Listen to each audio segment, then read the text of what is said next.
Right. We've got some people asking if the Zoom is up, and yes, it is now. Got We're it. live. It's alive. I'm alive today. Good morning, everybody. Sorry I Good missed you morning. yesterday.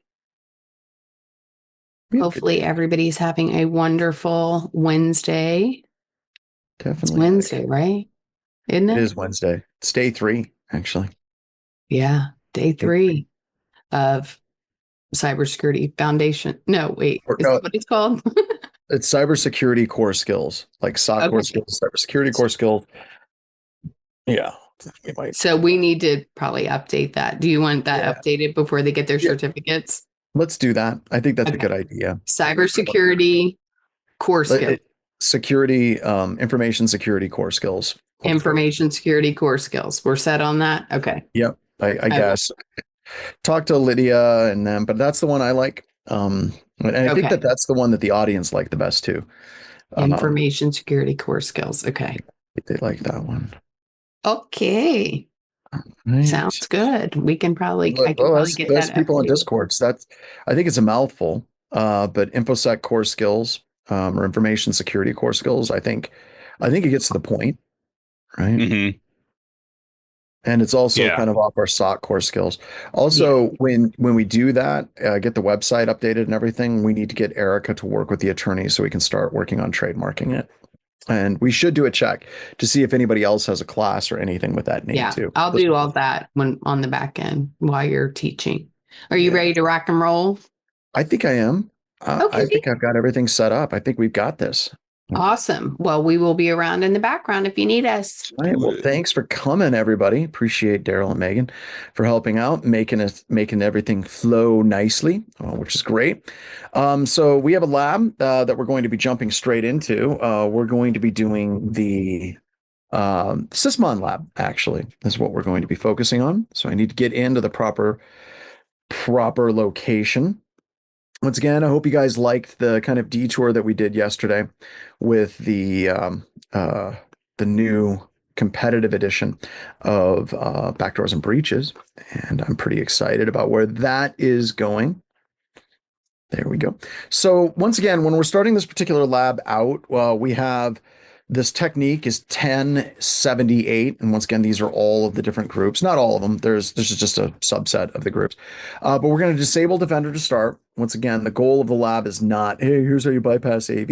I've already mentioned many times that those types of labs are very short-lived when you're working them. So I am going to go through and I'm going to shut off my firewall because we want to log in. And remember, this is just showing you the type of logging that we can get out of a Sysmon output, which is just great levels of logging comparative to what you get with, some kind of horrible, crappy Microsoft current event logging. That's just absolute hot trash. So people are like, John's never going to make an Microsoft MVP. And you're right. I won't, especially whenever I'm calling their logging hot garbage. All right. So now we're going to mount that share over, became root. We're going to mount that share over. I've got to put in my Windows IP address in here. Once again, we've done this. I think this is the third time that we've done this in class so far. So nothing new on that. Just kind of going through the stuff. There we go. Got the share mounted over. Then we're going to CD into Windows mount share like so. I'm going to do ifconfig to get the IP address of my Linux computer system. And then we're going to create our malware. Let's go ahead and put that command in. We're going to change the IP address again here, but we're going to make it for the Linux system's IP address, the Kali system's IP address. A little bit different. That's going to be 10.10.74.136, like so. Takes a few moments to create that malware because Metasploit is a very large Ruby environment. So it's doing a lot of stuff in the back end and spinning it up. I see that we got cute little like pictures and gifs of happy goats. Goats are adorable. We had a bunch of goats for a while. I have a diuretic goat story if you guys want to hear the story. But it's one of my favorite stories to tell because it involves goats and diarrhea, and that's just hilarious. But goats are a lot of fun. The only downside with goats, if you ever played that game Goat Simulator on your phone, that is really how goats think. Like they're just creating destruction absolutely everywhere. That's just the way that they roll. All right, so we now have the binary has been created into the trust me directory. We're root already. Now we're going to start up MSF console. Once again, it takes a little while for this to start. We're doing MSF console. MFS console is kind of like the main thing that you would be using in Metasploit to work with Metasploit. And it works out really, really, really well, but you kind of know your way around. In some of these labs, we're getting you started with how to navigate around MSF console, which is great. But you noticed I did the -Q. The reason why I did the -Q is I did it quiet. I didn't want to see the banners that show up whenever you start MSF console. Now, why would I try to remove the banners? Well, I did it for two reasons. The first reason I do it is because it compresses whenever I'm doing my screenshots on what things should look like, which is helpful. The other reason why I didn't do it is because some of the banners that exist in Metasploit are really, really counterproductive to running a class. Let's see if I can find one here in just a second. So if you hit banner again and again and again and again, it's going to show you different logon banners. This is one of the banners that creates major issues in my classes whenever I'm teaching. I have students that are like, oh my God, I got permission denied. I need to know what the magic word is. It's just the banner. The other one that shows up is kernel panic. Let's see if I can find that one. That one's right here. So this one says kernel panic. I tried to start Metasploit and I got kernel panic. What am I doing wrong? So I just get around all of that by using -Q, so I don't have to worry about any of those banners messing up people that are just getting started utilizing the Metasploit framework. Now, once again, when we are using Metasploit, we have to set up exploit. It goes exploit operating system and then the actual exploit. So, sorry, exploit operating system service and then the exploit. So you would see like exploit Windows SMB PS exec, right? We got the operating system, the service, and the exploit. In this particular situation, we're creating the multi-handler, and that works with multiple different operating systems, hence multi, and then the handler. Now we're going to set up our payload to be reverse TCP because that's the same payload we created up above with our malware. We want to make sure that those match. I'm going to set the L host to be ETH0. It's going to automatically grab that IP address for me. And then we're going to run exploit. When we run exploit, nothing happens. Nada, zip, zilch, zero. It's just going to say that handler started on 1010 something something and on port 4444, and it's just going to sit back and it's going to wait. We have to actually trigger that malware. But before we actually go through and try to trigger the malware, we're going to open up a command prompt on our Windows computer system. We are going to navigate into the intro labs, and then we're going to start up Sysmon. So now we're going to get that logging fidelity that every organization should have. Now, we haven't talked a lot about AI, and we can talk about it now. If you're using AI in your security operations center, artificial intelligence, whether or not you're using UEBA or artificial intelligence and automation, is only as good as the data that's coming into it. So if you have like really crap Windows event logs being fed into an AI system, you're going to get really crappy outputs. So what we're doing here is we're giving Sysmon logs that exist on our workstations, and we should push this out to all of our workstations. And then almost any of the different SIMs and the different EDRs out there can support that Sysmon level data, which once again is super powerful, as we're going to see here in just a couple of seconds. So now I'm going to execute the malware, and you're going to see it open up, interpreter session open. I can run PS, I can do LS, I can do hash dump, like whatever. You got all kinds. HASHDUMP. You think I would have no problems typing in front of a large number of people, but I do. All right.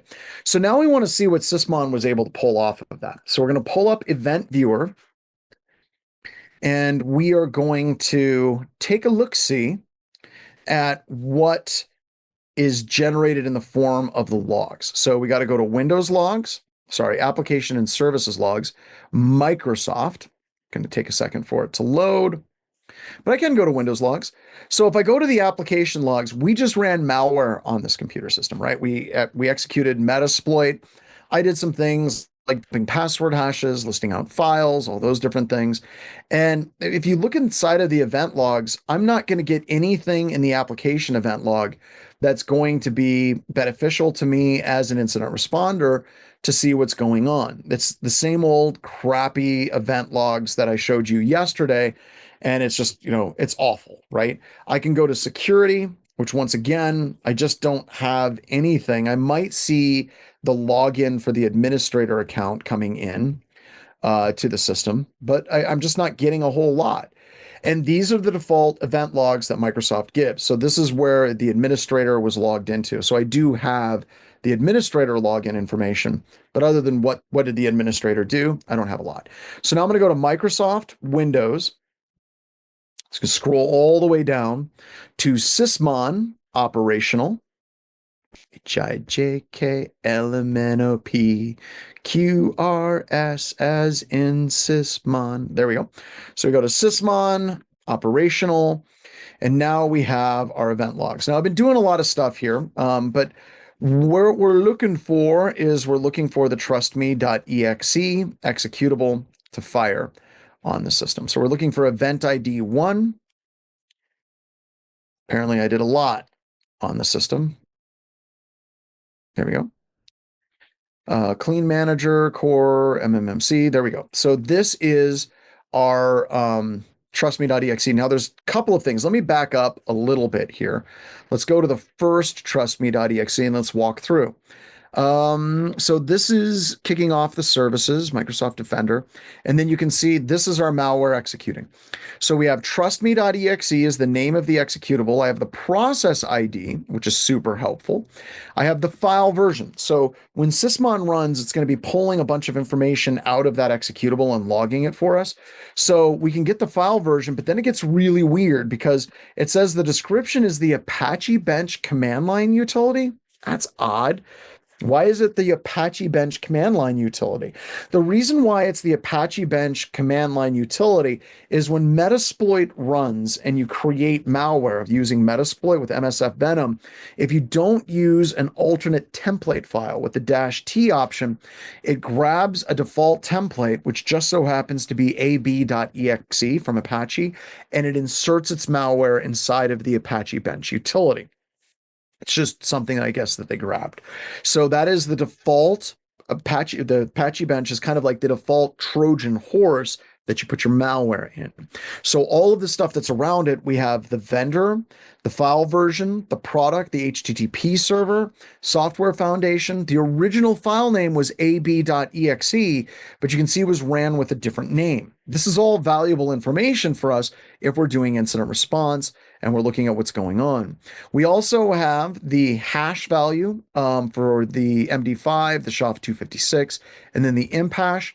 We have the parent process running, and then you can see the parent process is cmd.exe. So right off the gate, we got some valuable information. But you remember, I didn't just run the malware. Okay, I ran a couple of other commands as well. We can see wpad is looking up, has nothing to do with our malware, but you can see here we have create remote thread detected, where you can see the source image of trustme.exe was running in LSASS. So it was trying to do LSASS. What the hell is LSASS? Look, that's the Local Security Authority subsystem service on this computer system. All Windows computer systems have it. And that is the service that has all of the credential information of what's happening on your computer. So whenever I do something like hash dump injects itself into the Local Security Authority subsystem service, and it attempts to attach each of the user accounts.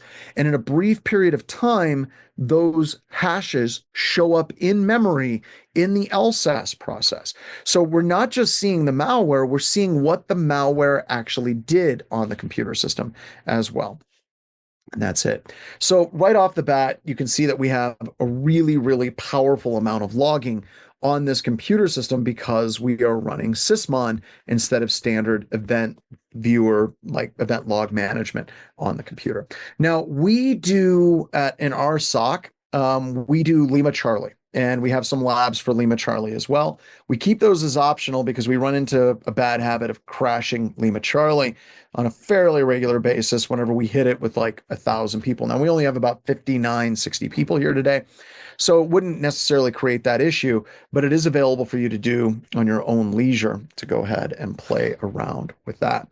So that is the lab. I'm going to go ahead and I'm just going to reset my lab environment. We're going to destroy my VM and because we've done things to it, and we're going to do more bad things to this VM here in just a little bit.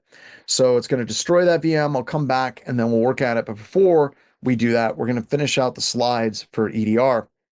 Now, if you're trying to write signatures for your logs and your log analysis, many times you're locked into the way the vendor of like that you're using has you write those logs, right? Or those log D tags. So if you're running something like Elastic, you're going to have to write it in Elastic, and something like EQL.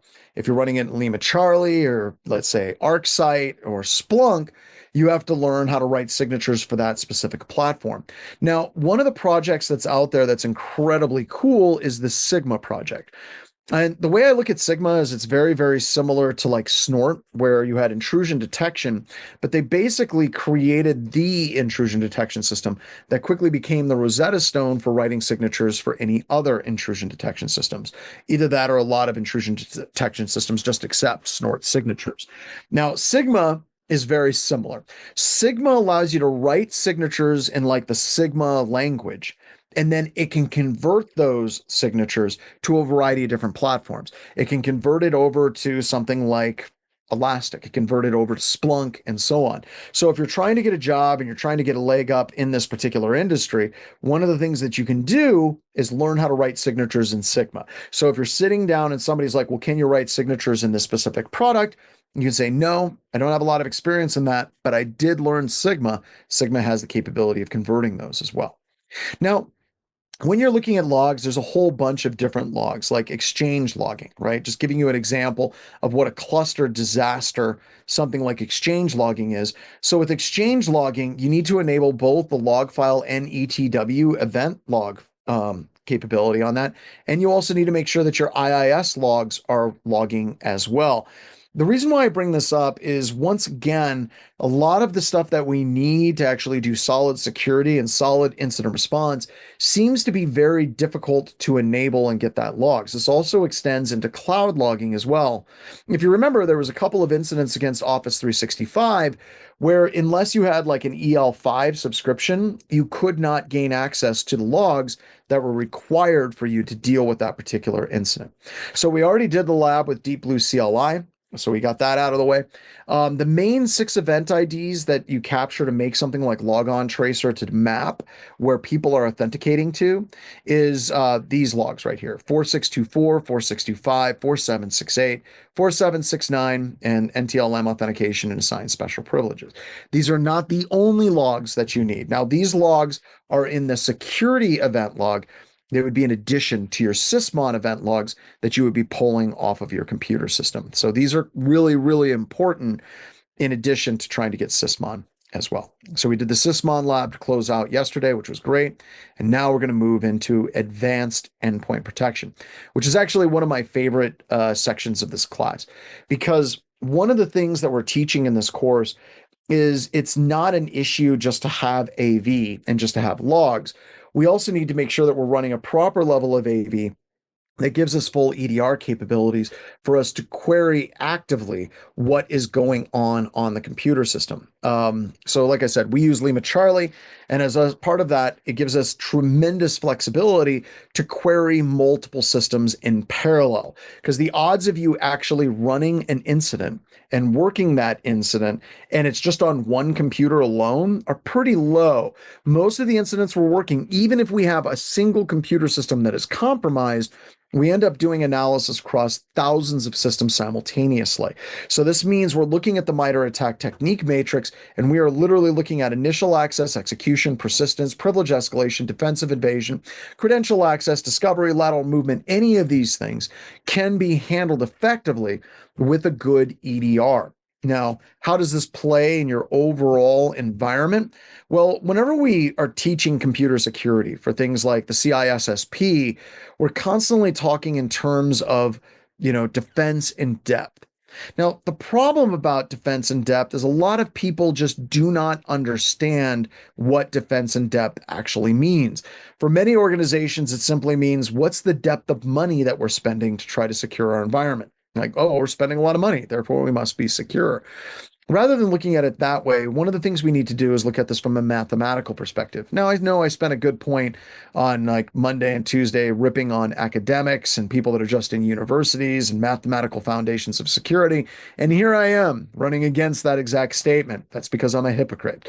So let's talk about the math and let's make it real simple. If you're looking at mathematics, anytime you're adding two things, that is represented visually with a Venn diagram of two separate circles. I would have circle A and circle B. In this situation, if I'm adding my security from AV EDR and I'm adding in network security monitoring, if those two things are completely separate from each other, they're additive. I have circle one, circle two. However, whenever the circles overlap, all right, whenever circles overlap as a visual representation in a Venn diagram, mathematically that is represented by a multiplication factor. So if I have AV and network security monitoring protecting the same assets, then that asset protection is multiplied, not added. I hope that makes sense. So if I'm running, let's say, a workstation, and that workstation I have AV EDR, that's great. And if I'm also watching the network traffic to and from that system and protecting it, that isn't just an additive situation, that is a multiplicative situation.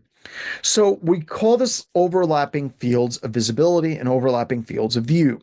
So if we're trying to protect an endpoint, right, that's our biggest concern. We have AV EDR, and we have network security monitoring, and we have UEBA and SIM. And if all of those are collecting logs, they're protecting and monitoring that particular endpoint, you can see how this greatly multiplies the overall security on the endpoint. Why? Well, so a good portion of my history back in the days was doing hot nation state on nation state action, right? And whenever you're doing offensive security for a nation state actor, a lot of times, especially the people that we were dealing with in the US, if we're looking in the Middle East and things like that, security wasn't super hot. Like we're talking about Soho routers that had vulnerabilities and very little security on anything, right? We weren't dealing with near peer adversaries for a lot of the things that we would be doing in the Middle East. You just wouldn't expect that, and it wasn't there. However, anytime we were doing anything against a near peer adversary, we would start to see additional security controls starting to get in place when we were doing those offensive operations. Now, when you're doing cyber offensive operations for the military, right, or intelligence or whoever, if you get into a situation where you've exploited a system and you have permission to exploit a system, there's a cost associated with doing that. Call this TTPs, tools, tactics, and procedures. Let's say we've got a 0-day. If you're using a 0-day, it costs money to develop 0 days. So if we are using a 0-day to gain access, there's a direct cost associated with it. Once we gain access to an environment and we're sitting on that environment, if we try to move laterally and we start seeing defensive strategies in place, there's a cost associated with that. And in many scenarios, we weren't allowed to make a determination to continue unless we had some type of commanding officer or some general or colonel that could make the decision for us. Now, I want to make it very clear. I've never worn the uniform. I was merely working as a contractor doing these things, but you still had commanding officers that were making these decisions. And those decisions relied on the mission objectives. If we were dealing with a mission that was time critical, let's say you had people that were going downrange and they were taking direct action, and you needed to make something happen in the cyberspace, then the commanding officers would say, go for it. The risk is fine. However, if we were dwelling and gathering intelligence, if you came across an environment that had AV, EDR, network security monitoring, SIM, UEBA, and host-based firewalls, vast majority of times, the commanding officers would say, back off, it ain't worth it. And the reason why is because as we start heading up the curve of being caught, It means we're going to burn those TTPs. And if we burn those TTPs, yes, they cost money. They're not infinite. If we burn those TTPs, then that means when we actually need them for a mission objective that is time based, then they may not work for us. And I'm using this as an articulative example when we're talking about a nation state. If we gained access to an endpoint, because gaining access is easy. First, beachhead, relatively easy. Moving lateral is where it gets tough in this particular situation. And even at the nation state level, most nation state adversaries, if they have these technologies deployed in an environment, they're probably going to back off. Now, ransomware people, totally different ball of wax in that particular situation. However, in these things, you got to get ready to pay. I need to update this because Endgame doesn't exist. BlackBerry is no longer owner of Cylance. By the way, let's play a game talking about computer security. I don't know if you all have noticed, but on the stock market, there's been some stocks and they've kind of had a rough couple of days. Bitcoin, I think, is down almost 50%. That's bad. If we're looking at computer security companies, a number of security companies have had a 20% drop in their stock price because of AI. That sounds bad. It really does. How much did BlackBerry buy Cylance for? Anyone know? Let's see if we got some people typing in on this. How much did BlackBerry buy Cylance for? Got some people. It, it was $1.4 billion. So W9 Volt, not wrong. maybe a little bit off by an order of magnitude, but you're in the billions, so good job. How much did Cylance sell BlackBerry for? Or sorry, how much did BlackBerry sell Cylance for when they got rid of it? I think White Wolf bought them. 160 million. Do you guys know what the difference is between a million and a billion? In our head, we're like, yeah, we know what that is. We know it's a million and there's a billion. The difference between a million and a billion is a billion. Remember, it's 1,000 million to make a billion. They spent $1.4 billion and they sold it for $160 million. That is a catastrophic loss in value. All right. We can talk about why. That's a longer conversation, but most of these products cost money, right? If we're looking at SentinelOne, we're looking at CrowdStrike, looking at all these things, as Megan just said, but hey, tax breaks, right? That's what we're going to do. So when you're looking at these products, there's a lot of money, and also you're dealing with a tremendous amount of really crappy marketing with these particular products. Now, I want to make it completely clear that if you are looking at just a standard signature-based AV, which they really shouldn't be using, and you're looking at something that's heuristic and has AI behind it, it's like an evolutionary jump for these products, and they are great for that, right? But if we're looking at how we use these products, it becomes really kind of bespoke and very personalized, right? So when you're looking at the product, I recommend very strongly that you try to find a product that works for you and works for your team and your overall flow. Now, we have a lot of products, like we see a lot of stuff when we're working incidents and stuff with SentinelOne. A lot of our customers like SentinelOne, and we see that all the time. CrowdStrike, of course, is like a perennial favorite in the industry. The one that we just constantly see again and again and again is Microsoft, right? If we're looking at Microsoft's EDR, if we're looking at Microsoft Defender can go toe to toe with certain EL lessons using Sentinel with any EDR out there. And this gets into a problem with a lot of these products, especially whenever they're using artificial intelligence, is artificial intelligence is only as good as the data that's training the artificial intelligence. And the more data you have training artificial intelligence, the better that particular tool is going to be. So it's very hard for anybody to enter this space as a new EDR and be like, yeah, we're just going to drop some AI on this and we're ready to go, because the amount of endpoints that you're dealing with is dwarfed by CrowdStrike. It's dwarfed by SentinelOne. It's dwarfed by Microsoft, right? So we have to be careful, especially when we're looking at these products at like, oh, here's a new scrappy vendor that's going to cut us a deal. Odds are their product's going to be crap. I'm sorry. I run into vendors all the time at conferences. They're like, we want you to look at this. It's a new cutting edge EDR. And I don't know why anybody is funding any money in EDR at all. It's a crowded space, and I don't think it's ripe for disruption because a lot of these products work really, really, really well. Now, ideally, when you're looking at these products, you want to have this kind of map of what process begat which other process. So if we look at Windows and the lab that we just did, we can see with the Sysmon logs, we can see that ab.exe was started by cmd.exe. That process hierarchy and that parentage is absolutely critical for us to be able to do incident response properly. And Resonating brought up Defender has the biggest advantage in regards to telemetry since Microsoft is getting all of it, right? Um, Although I have to disagree a little bit with Elastic. I had a lot of love for Elastic, but Elastic kind of went into a weird space where they, instead of focusing on like the multi-tenant kind of MSSP space, they really focused on large enterprises. So once again, that gets into choosing the right tool for your market vertical. If you're a large enterprise, Elastic might work really, really, really well. If you're a MSSP and you have lots of customers, less well in that particular scenario. So setting up the right product for the right thing is critical. But ultimately, one of the things that we keep coming back to is having that type of visibility. So question, this is my display name. Is it true though that Microsoft Defender is bad? No, no, no, no, no. No, no, no, no. I want to make it very clear. It is not. Now, when you're talking about Microsoft Defender and you're talking about PC security channel, there's a difference between the consumer grade Defender and the Defender that's used for enterprises. So as you move up and you start using Microsoft Sentinel with Defender, it gets terrifyingly effective as well. So you got to be careful with that. Right. So as far as just detecting malware, it's about, yeah, as you said, Defender for endpoint is not the same thing for Defender on Windows, right? So you have these different things. It's like you can't go out and buy Cylance or CrowdStrike at home. I don't think. Maybe you can.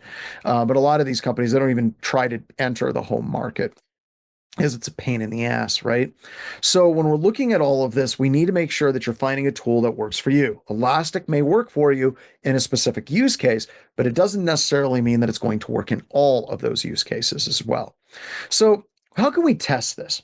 One of the things that we're going to be doing in a lab here in a couple of minutes is we're going to be using Atomic Red Team, and we're going to be using Atomic Red Team, and we're going to use a tool called Blue Spawn as kind of a stand-in for an EDR to go through and evaluate what Blue Spawn does and does not detect. Now, I need to make it clear, we're not actually saying use Blue Spawn. Blue Spawn is not an EDR. If you're looking for an open source free EDR, I would recommend looking up Waza. We'll talk more about Waza a little bit later because they're going to show up in this conversation here in a few moments. But we have this as a stand-in as well. Now, when you're talking about these products, the other thing that you want to do is really focus on what is the MITRE coverage. It seems like a lot of people, when they're talking about MITRE, they get a little salty and they're like, well, hail MITRE and everything must be MITRE compliant. We must have this and that. And I'm sorry, but that's just what's happened, right? MITRE came in and they did such a good job with defining the overall taxonomy of the attacks that we are actually seeing that it kind of became the industry standard, the gold standard for how we look at our attack surface. So when you're looking at these EDRs, we need to say, okay, what is our MITRE attack coverage? But we get into a monster problem, right? Very, very, very quickly. How do we test it? So we talk about these products like Elastic, we talk about Defender, talk about Lima Charlie, Sentinel One, all of these things. How do you know that your product is actually working? Now, that doesn't necessarily mean that products are crap if they're not working, but there are a lot of different configurations that core organizations can do that'll greatly impact the overall like effectiveness of their EDR products. We've seen organizations consistently shoot themselves in the foot with their coverage by globally allowing PowerShell to execute. That's bad. We have seen organizations using Elastic as an example, where the Elastic agent, because it's not Endgame anymore, it's Elastic. Oh no, got something in my throat. Um, where Elastic Agent has been used with a number of other tools, and the way that they handled tagging changed something that broke a bunch of detects that my team was working on when we were running Elastic. You see this happen, and it's not isolated. It literally happens all of the time. And this even happens with AI. I'll give you an example. Does anybody here watch Gotham Chess? Even if you're not that into chess, you should watch Gotham. Like Levy is awesome. And it's a great YouTube channel. And you watch him do all kinds of cool stuff with chess and analyze games. It's amazing. And he got all of the main chatbots out there to go through and play each other in chess. And some of the chatbots did better than others.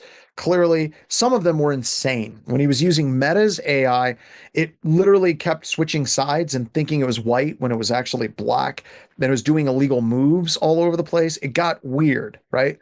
When you're using AI and you're working with EDRs and you're working with that type of telemetry, AI absolutely can get weird with the detects and the analysis. At BHIS, we have a team that's working on it. We have Eric and we have Ethan and Hayden and a bunch of people, but we're constantly working with things like tines and automation and what we're doing to make sure that AI is basically giving us enriched information so we can take action appropriately. That being said, you still run into times, especially with other organizations that we've seen, where they're just letting AI run rampant. And all of a sudden, like I said, things get very weird.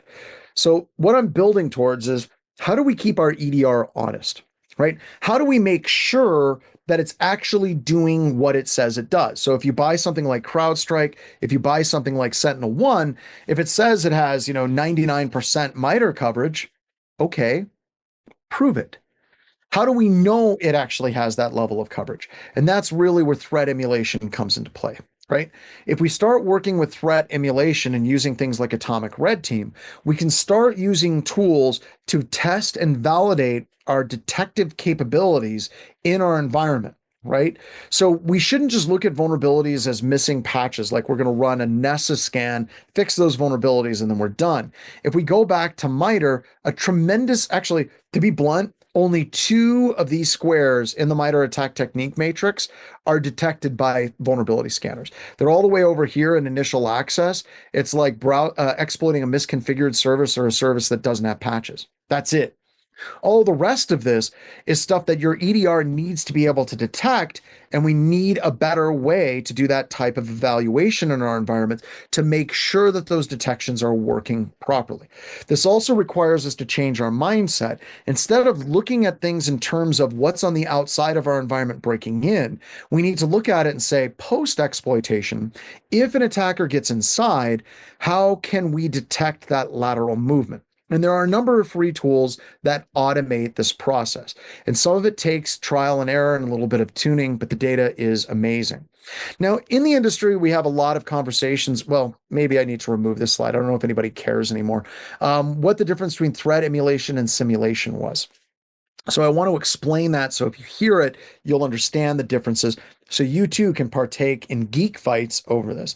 So threat emulation is where you create a piece of malware that does the emulation.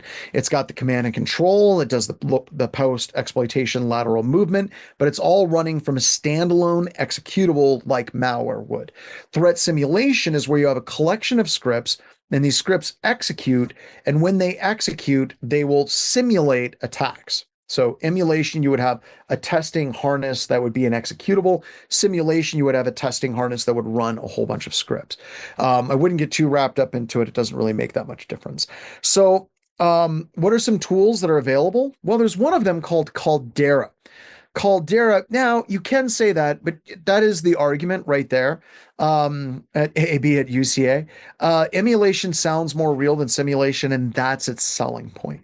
That's its selling point. So, an example of emulation would be like Caldera for a free tool. With Caldera, you would run an agent, and then that agent would execute a bunch of post-exploitation lateral movement scripts. Ideally, you would run it on multiple systems, and then it would do lateral movement between those multiple systems.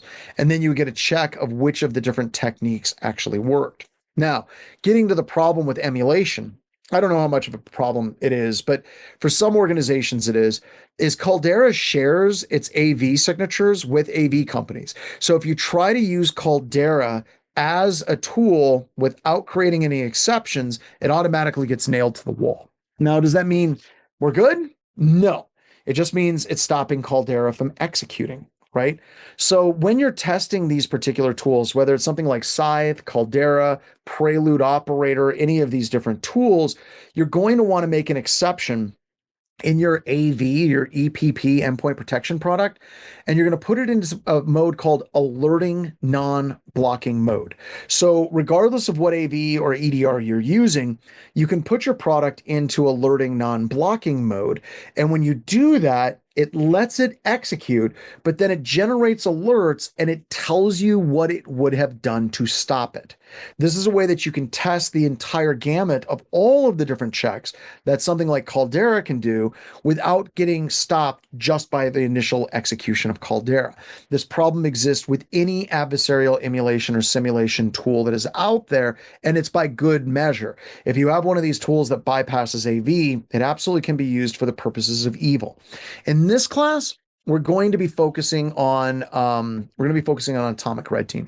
And Atomic Red Team is what we use because Atomic Red Team integrates with Lima Charlie. It's actually built into the tool. And believe it or not, that's what got me hooked and sold on Lima Charlie, is I could see the adversarial emulation was part of the special sauce. A couple of questions. Resonating said, don't forget that alert mode won't respond to any threats. No, I agree. Don't make it the standard. Usually, what I recommend doing is you have a standalone system that is a test system as a virtual machine. It's spun up. You can even use like GitHub Runner and you can run it and then execute it and then delete that machine as quickly as possible. Thank you for bringing that up, Resonating. That's a very good point. This is my display name said, what's the level of continued risk that incorporating AI into security will not be compromised? It seems that we do the cart before the horse. We roll things out. And then as we progress, we find that all these vulnerabilities and damage is done. Instead of making a solid foundational rollout with minimal vulnerabilities, or has it always been? This is the way it's always been, right? And this gets into like a more painful philosophical question of computer security, right? If you look at computer security, the entire history of it has been innately reactive. And it's innately reactive specifically because of the nature of what security is. So let me back up and explain. We haven't gotten to a point where our architectures are using consistent components yet. We've gotten there for things like email, like almost everybody has migrated to Office 365 or Google, right? We see that. That's great. But when we're standing up services, security teams are reacting to the services and the tools that an organization is bringing in and the organization is developing. So right off the gate, we're going to be reactive to that. Now, how does that relate to AI and security and what's coming in? So this is going to be a little bit of a long answer, chat, so buckle up. So if we're looking at AI, AI showed up at just the right time, right? If we go back 3 years ago, security teams were overwhelmed, SOCs were overwhelmed. It was pen testing teams were getting overwhelmed with the tremendous diversity and just the explosive growth of applications and IT infrastructures. All of a sudden AI shows up. And AI has this promise, and it has been trying to promise this for a number of years. I would say within the last 8 months, it's finally starting to hit that promise. But it shows up just when we need it, right? So imagine you're getting all of these reinforcements and you have AI, and AI can help us deal with alert fatigue. It can deal with vulnerability management. It can deal with all of these different things, and it can help us. And instead of organizations looking at it and saying, we finally have a tool that can augment and assist my team, everybody that is in a management position looks at it like, well, great, now I can fire people. Now we can do what we're doing, but we can do it cheaper. Now we don't have to hire junior security analysts anymore into our organization. We can simply hire seniors, and then they can use the power of AI to harness what's going on. So instead of using this as a tool that is designed to help us, people looked at AI as a tool that was designed to cut costs. So right now, security teams are just as stressed, just as overworked as they were before, and in some ways more so. Because now with a smaller team, now without an influx of new talent coming in, teams are being told, now you have to implement AI. And AI is not something that just shows up and magically fixes everything. It desperately needs to be tuned.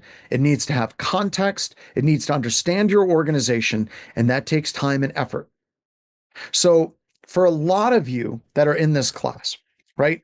There are people when we do this class, they're like, why do I have to know these things, right? Like, why do I have to know EDR? Why do I have to know Atomic Red Team? Why do I have to know Windows and like Linux fundamentals?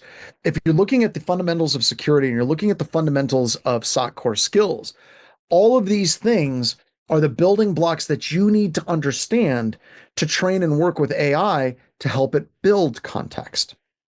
Here, let me give you a quick example. I keep on trying to come up with a different way of putting this. But AI makes assumptions, right? It makes assumptions based on the information that it has. And based on that information, you can have it take action, you can bring up alerts, you can have it do a bunch of things, but those assumptions are predicated on context. And fluid context is something from a psychological perspective, as far as humans cognitively dealing with their environment. We deal with the flux and context switching very well. So let me give you an example. All right. So I'm going to tell you a quick story. All right. There's nothing funny or plithy or deep about this story. It's just a story, and that's kind of the point.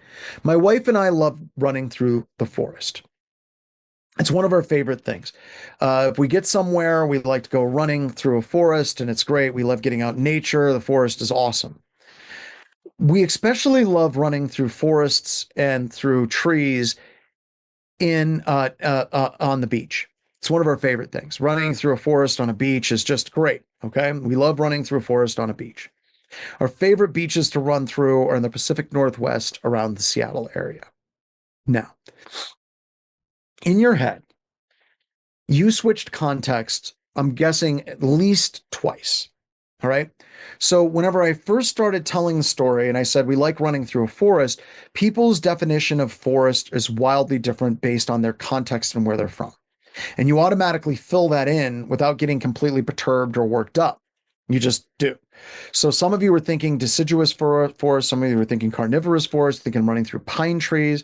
Some of you may have thought palm trees, right? Whatever. You have a whole bunch of people thinking of a number of different forests. Were you thinking of a forest in the winter? Were you thinking of a forest in the summer, in the spring? None of that was provided to you, but mentally you were trying to fill that in inside of your head. Then I said we like to run in forests next to the beach. That started to create a collapse in our collective understanding of what I was talking about. We were providing context. Now, still at this point, some of you were thinking palm trees, right? You may be thinking mangrove trees, right? You would think of the forest in terms, dear God, that is the first time Megan and Daryl, I think we've had anybody do a Twilight reference in a GIF ever. That's it. So thank you for that. I appreciate that. And you win something horrible. I don't know what, but at any rate. So as soon as I mentioned the beach, that context switched for all of you. Some of you thought palm trees, some of you thought mangroves, some of you did probably think of like pine trees as well. And then when I said the Pacific Northwest around Seattle, bang, it collapsed. You now had enough context to understand me running next to my wife on the beach in the Pacific Northwest, like Bella and Edward. Is that right? Can't remember. I tried reading those books. I really did. It didn't work out real well for me. I did. Yes, Okay, I it was got it. Edward. Hooray. Edward Cullen. There we go. Thank you, Megan. So, all right. So when I did that, it collapsed the context. Now, I want you to think of training AI or working with AI. If you tell AI, remove anything malicious from this network, AI could conceivably look at your entire network and be like, malicious. How does malware get into an environment? How do we do that? Oh, yes, humans. Humans clicking on links.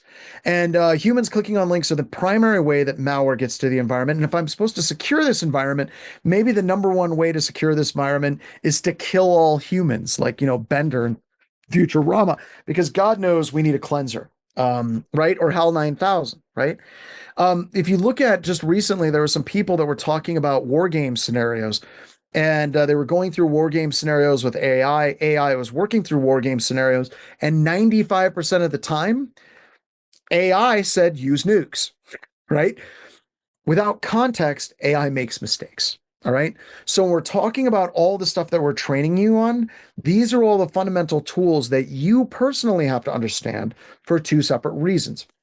One, working with AI, coordinating with AI and providing context, and two, incident response. You have to know these things if you're going to work in incident because AI is not going to get you there all the way. So that was a bit of a detour, but I hope it worked. All right.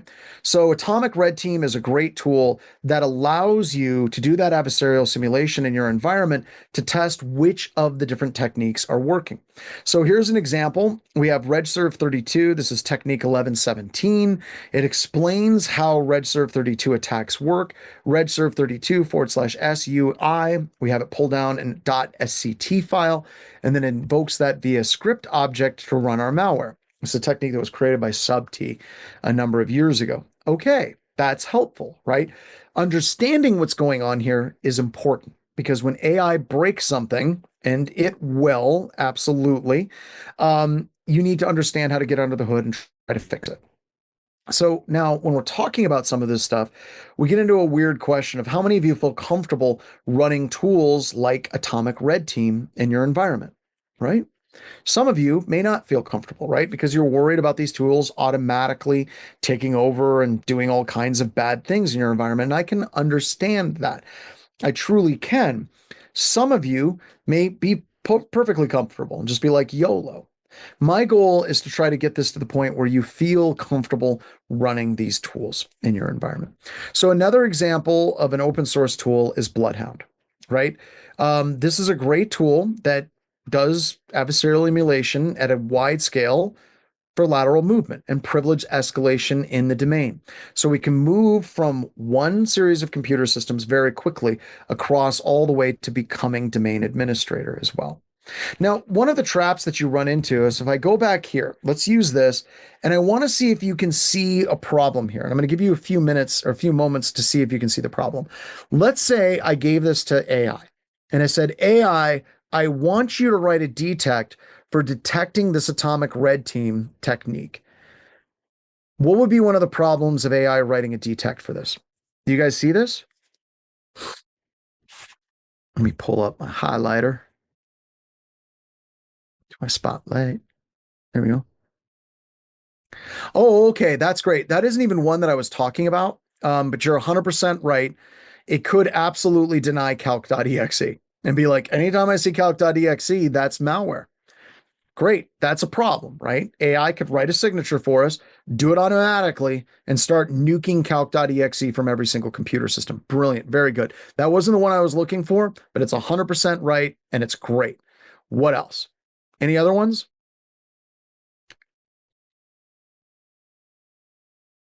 Look at this one.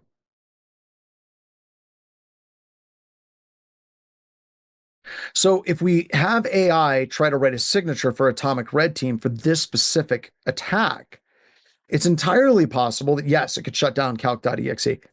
The other thing it could do is write a very specific signature for this string. It would say, okay, I'm going to write a signature for RegServe 32. We got the Atomic Red Team, Atomics T1117 source, RegServe 32. Would that be an effective signature for detecting an attacker? It would be an absolutely effective signature for detecting the technique being tested in Atomic Red Team, but it would be an absolutely catastrophic signature if it was trying to detect an attacker on the environment.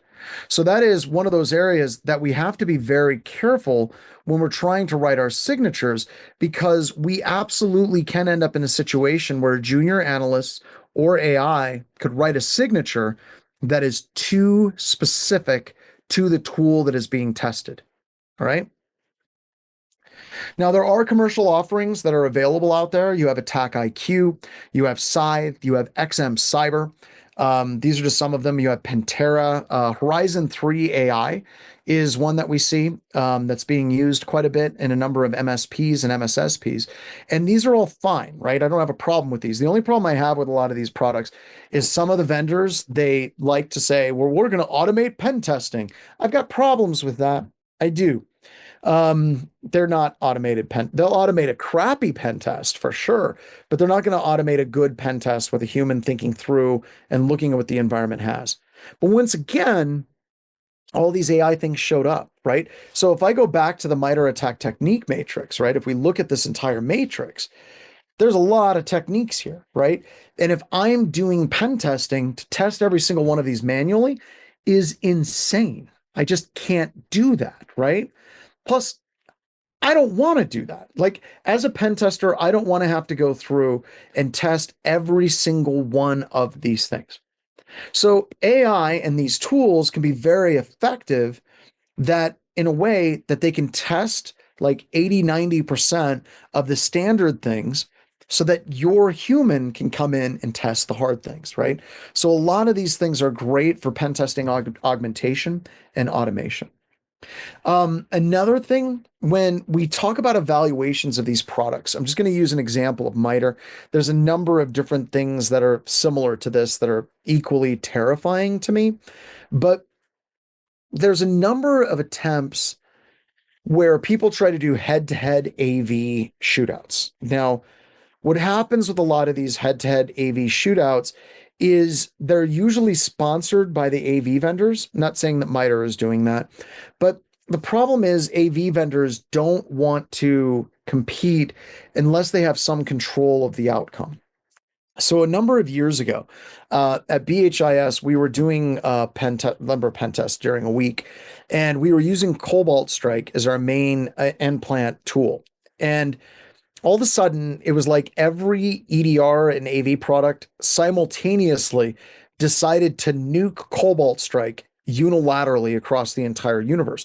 We couldn't figure out why or what the hell had actually happened in that scenario.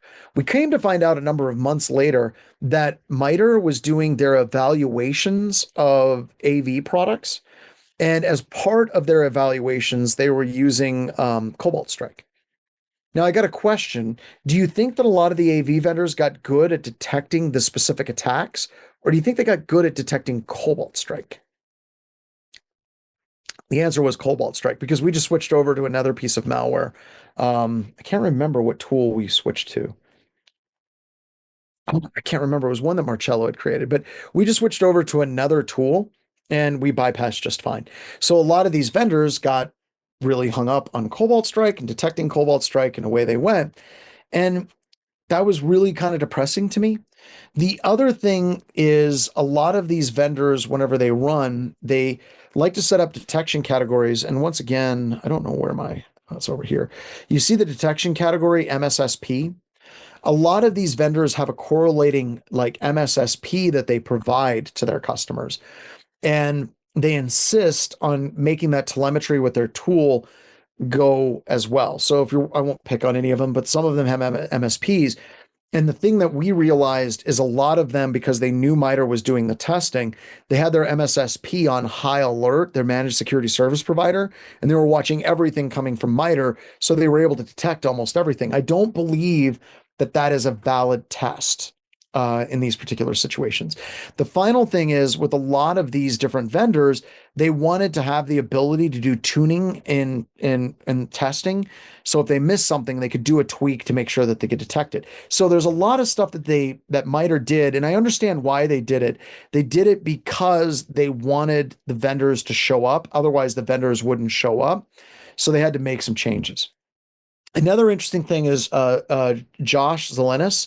He works at Forrester, and he went through and he created a tool to basically do quick evaluations on what they detected and what they didn't detect. And you can see that there's simple score, there was wide variation, and there was also a number of misses in these products in the earlier stages of the testing, which is kind of a bummer.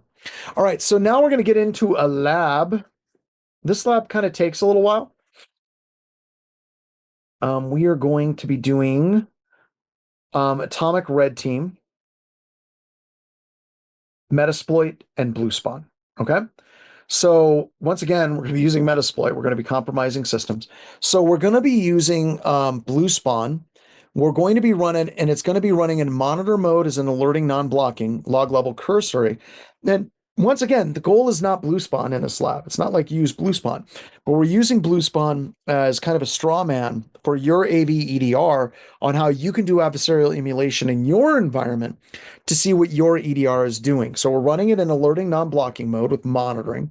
And then we're going to open up PowerShell and we're going to CD to the top level directory and we're going to download and install Atomic Red Team on your system. Okay.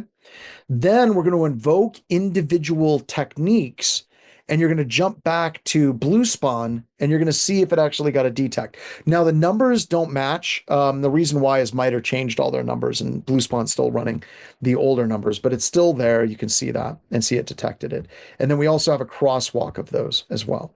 Now, if you have more time, and once again, we're going to take advantage of this, we're going to make sure that it's disabled. We're going to disable our firewall. We're going to log in with a password. But instead of doing an automation framework like Atomic Red Team, we're going to show you that you can use Metasploit to exploit your computer again, and you can run a number of post-exploitation techniques like keystroke logging, seeing if the persistent mechanisms work for registry keys as well. So privilege escalation and the techniques associated with it. So this is a long lab. This is going to take us, you know what? I think the last time I did this lab, because we do the BlueSpawn and we do the techniques and we do the Metasploit, it actually takes us, I'm going to put an hour on the clock because we got 10 minutes and about a 50-minute lab. So let's go ahead and let's set the timer, Daryl, for 1 hour. We're just going to set it out for an hour and 2 minutes and then start it. We're going to start in an hour. So this is a big lab, right? But this is huge. And this is core to what we do at BHIS as well. All right. So get rolling. By the way, share your, your output. If it just does an hour, that's fine. We'll just start at the top of the hour. Go ahead and start there, Daryl. Just start it, and that'll be fine if I'm off by a minute. So this is huge because this is something I don't see a lot of organizations doing, and we need to be doing this adversarial emulation. All right, so get rolling. Share your results because BlueSpawn's going to react different. This is wild, but it articulates my point. All right, so I'll see you in about 59 minutes and 40 seconds.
Hello.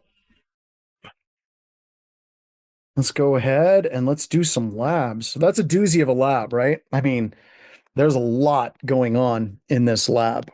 So we're talking about so many different things, but I think that this is important. This also is one of those things, like if you learn how to do this type of stuff, like how do we actually go through and validate our security support structure and make sure that it's working appropriately? These are kind of like the evergreen job things. One of the things that I say that's kind of harsh is if you look at your job as like, I just want to show up, put in my 8, punch my card, do my things, and I'm done, you're going to be unemployed. Because if you have something that can be automated, it's going to be automated. And you need to be the person that is doing that level of automation in an environment. So I'm going to open up a command prompt because we're going to be starting the atomic, sorry, not atomic. We're going to be starting up Blue Spawn. There we go. There we go. So now it's running. Now remember, these numbers are different than what they are now. MITRE went through and changed them, but the concepts still play. So we're going to CD to the top level directory, and then we are going to download and install Atomic Red Team. Now, this is kind of the new direction that a lot of my labs are going, that we're working on in the industry, especially for Free Lab Friday. So we're going to have the base VM in the cloud, and that's very similar to what you're using here. It's going to be updated to Server 2025, new version of Kali. We have all of that stuff going. It's going to be happening here in just a little bit, but a lot of the labs are going to be like, here's you installing the tool, because it isn't just enough to know how to run the tool, but doing the installation will help you set up and get it working appropriately. So we're now going to CD into Atomic Red Team, invoke Atomic Red Team, and this is kind of the harness that allows us to run the atomics, that's what they call them, in the Atomic Red Team that we have. So I'm going to go ahead and do yes. There we go. We got the YAML, and then we're going to import the module, loading in the capability of what we have. And now we're going to invoke some tests, right? So if I invoke this test, watch what happens over here on Blue Spawn, y'all. If I run this, it's going to start doing that test, and you can see that it's generating detects associated with that test. So if I were a security professional, right, I would say our EDR has the capability of doing the win logon shell key persistence detect. So our EDR in this situation, the stand-in is Blue Spawn, is able to detect that. The next one, let's go ahead and fire that. Let's see how it fares against that one. There we go. So it loaded up a backdoor. Now, this is interesting right here. You can see that it did something. It said modifying an existing, it's modifying an existing service, but it said zero detects. Wait a minute, we got a question. Is this tool to be run? Yeah, so what I like to do is spin up a VM that's attached to the domain, has the tools running in alerting non-blocking mode, run these scripts, see the results, and then delete the virtual machine. Does that make sense? Jack Og 2025. So it's literally going to be a test environment that spins up, it does what it needs to do, and then it blows everything away when it's done. So getting back to this one real quick, this is really interesting because this gets back to the stuff that we were talking about here, where everyone is a winner. So if we look at like the MSSP, that kind of data enrichment for an EDR, this absolutely is an example of that being a problem. Because in a lot of EDR products, they can see that something happened, like somebody modified an existing service. They can see that, but they don't have an explicit string or pattern that it matched to a known bit of malware. So any of these up above where it has detects, it means the string matched exactly what it was actually looking for, or like rough, fuzzy logic for it. In this situation, we see this all the time when we're pen testing, where an EDR quote unquote detected it, but it didn't. So there's levels of detects. So you can have like a medium level detection for an EDR, which would be like this. We saw the service get modified. That is something of interest, but it didn't match enough to elevate to an analyst to investigate. And what happens is when they were doing the tests, they were using their MSSPs to watch for certain things. And it was allowing them to say, well, yeah, we detected it. When in reality, if you were running this tool and you were running this tool in your environment without the MSSP or the vendor watching it closely, then it wouldn't have caught it at all. All right, so that's pretty cool. Let's try the next one. Here we go. What is this one? This is a registry key, run once, execute. I'm waiting for calc.exe to pop up here. There we go. Lots of DTEX, right? Like I feel pretty well covered with that particular one as well. So let's try one more. Once again, lit up like a Christmas tree, but we absolutely got that one nailed to the wall. All right. So now what we want to do is address what happens if you don't have an atomic. What happens if you don't have a detect associated with it, right? How do we deal with that? So what we're going to do is we're going to emulate how you can do this type of testing by hand. All right. So I'm going to kill this one.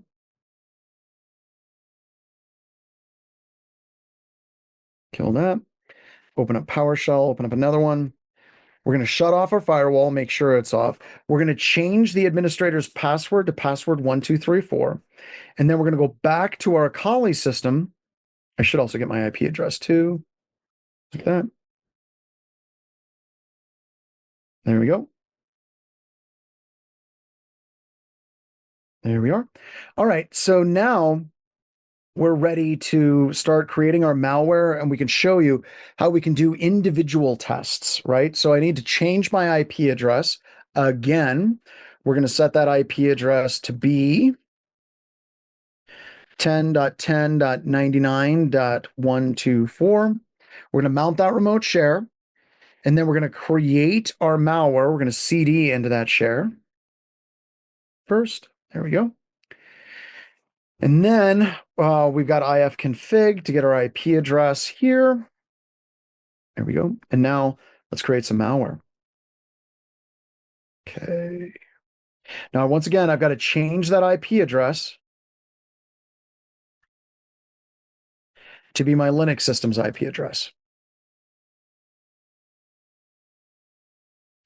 10.10.69.93. There we go. It takes a while to create that malware. While that's running, I can create another Kali instance. Do this.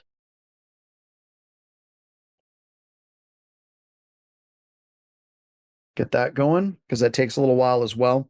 And I can change the size on that so you can see it a little bit easier. Change that. There we go. We got our malware is done cooking. There we go. So now we have trustme.exe is in position. I'm going to need this another command prompt here. Run that as administrator. Yep. Got that. All right. Feeling pretty good about this. We're still waiting for MSF Council to start. That gets me time to pull down the exploit multi-handler. It's going to pop up here in just a couple of seconds. Maybe. There we go. Got the multi-handler. Going through this fast because we did this already today. We talked a lot about it. We're going to set up reverse TCP. I'm going to set the L host to be ETH0 on my system. Like 0. And then we're going to run exploit, which once again isn't going to actively exploit our system. Instead, what it's going to do is it's just going to start up that reverse handler for that reverse connection. Now, this whole use case is if we look at like CISA alerts, CISA has all of these different alerts and advisories and all of these different things that are out there, known vulnerabilities and different techniques. Oh, this is really pissing me off. The known vulnerability catalog. They need to stop doing that. They should be focusing on high level stuff. But they'll have specific alerts that deal with different threat actors and the techniques that they use. And that's really what we're focusing on. So if management shows up and they're like, hey, We see this attacker is using this particular technique. Can we detect that technique? If there's not an atomic that we can run to test for that particular technique, we're doing fine, right? So I just started up the malware. And now let's say that we have a series of techniques that are showing up, like this one, let's say keystroke logger, right? So if I see that the attackers are using a keystroke logger, let me do this real quick. Let's put this over here. And I've got my blue spawn over here. I can do the stimulus and response. I can manually do key scan start, right? And then I can run notepad. And I showed you this yesterday, right? We can do notepad. This, uh, this is my password. There we go. If an attacker does that, are we able to detect it as a technique? Right now, Blue Spawn hasn't picked up anything. So now I can do key scan underscore dump, and you can see I've got keystrokes and I've got nothing. I've got nothing at all, right? And if an attacker was on my system, they'd be able to see my password. That's pretty crazy. Next thing, I can invoke a shell. Let's see if it detects somebody spawning a shell. Doesn't. Can it detect like a custom registry key for persistence being added on the system? Give it a second. Nope. What about this one with reg that's doing cmd.exe? Will it be able to detect that? There, it detected that one. So once again, we're looking at MITRE as a framework, and we can use tools like Atomic Red Team and Metasploit Meterpreter as a tool that allows us to do that type of gap analysis where we can actively see what is being detected and what's working in this environment. All right. So now we're done with this particular lab. I'm going to kill my virtual machine because we've done a whole bunch of things. I do not recommend that you try to like keep your virtual machine after this, destroy your VM. One, it's going to save you money. That's a really important point. But then for the next lab, we really want to start with a nice clean slate when we get rolling on this. So there we go. Now I'm going to restart it. So we're ready to go. Now I want to stop for a couple of seconds because we went over a whole bunch of stuff, but I want to kind of break for a few moments, and I would like to ask you, does anybody have any questions? Any questions at all about what we've done so far? Got a couple people typing in.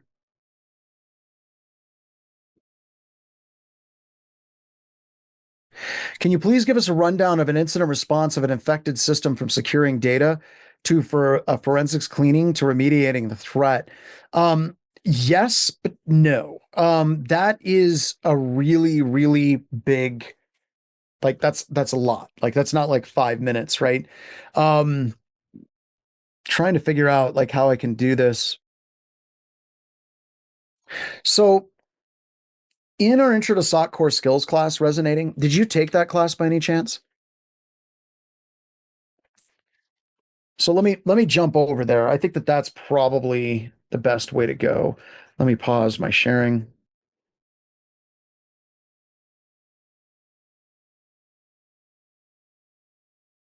Sorry, I'm trying to find some slides for my SOC core skills class. It should be in here somewhere. Those, okay, let's go SOC downloads. I can't believe I can't find my intro to SOC. Here we go. All right, just I give me was a going to second. say, do you want me to grab it? No, got I've got it. It's just, Okay, you got it. Okay, okay. I've got it. I've got it. I've got it. It's just search was stupid. Let's open it up in preview and let me go full screen. All right. So this is from our SOC core skills class. So I want to give you my view of incident response and how you should handle incident response. So this is from the class that came right before this one that we did a month ago. So you're compromised. Now what? So when you're talking about working through an incident, like the hardest thing is those first steps, right? Like that first steps is paralysis. And a lot of paralysis is originating from a couple of different reasons. One, a lot of people are very worried about getting sued. They're worried about going to jail. They're worried about tampering the evidence. They're worried about all of these different things. And honestly, the worst thing that you can do in an incident is nothing, right? And I think that this has a lot kind of hinging on the concept of in life you will only be judged on your failures, right? That's how a lot of people judge each other. I don't know if you've ever been in a situation where somebody like you screw up like a year ago and at work whenever it comes to performance reviews or evals or anything it automatically comes up again. It's like, well, you've been doing all of these things and you've been doing it great, but last year you burnt the cookies or whatever. That's what you get judged on. So what many people, they get stuck in this parameter in this space of don't do anything, because if you don't do anything, you can't be blamed. Unfortunately, when you're working in an incident, you have to be able to deal with it, right? You have to be able to keep moving, have a plan. So we have some people like this is a little bit above my understanding. That's fine. That's why we created the Intro to SOC Core Skills class. So Evan and anybody else, go look at that class because we really break down Windows, we break down Linux, we break down networks, we do packets. These classes are meant to kind of in sequence. SOC core skills, this one, then cyber deception. So you have that. So here's the wrong way. And this is why it was kind of hard for me to answer your question because I don't think of incident response in that way. Okay. I don't think of it as like a process flow. So many people, when they look at incident response, they want a flow diagram that goes through and it shows this is step one, step two, step three, step four. We've got decision forks, we've got decision trees. And that like almost never works. Actually, almost, it just doesn't. It never works. I've never been on an incident and they pulled out a 600-page incident response guide and we used it. It just doesn't work that way, never will work that way. Don't do it. And yes, I've been teaching this stuff for a long time and doing it. And so what do I put up in response? And this gets into a long answer to a very basic question from Resonating. What I recommend is you think in Lego bricks. Okay. You don't think in process flow. You don't think in detection and how do we go through and deal with detection to remediation. You got to look at your defensive approach and what you have in your environment in terms of Lego bricks. And specifically, the Lego bricks that you should be working with for trying to figure this out is backdoors and breaches. That's literally why I created this game. So let me kind of show you. Let's go back to backdoors and breaches. So if I put in play.backdoorsandbreaches.com, like so. So put this back in chat.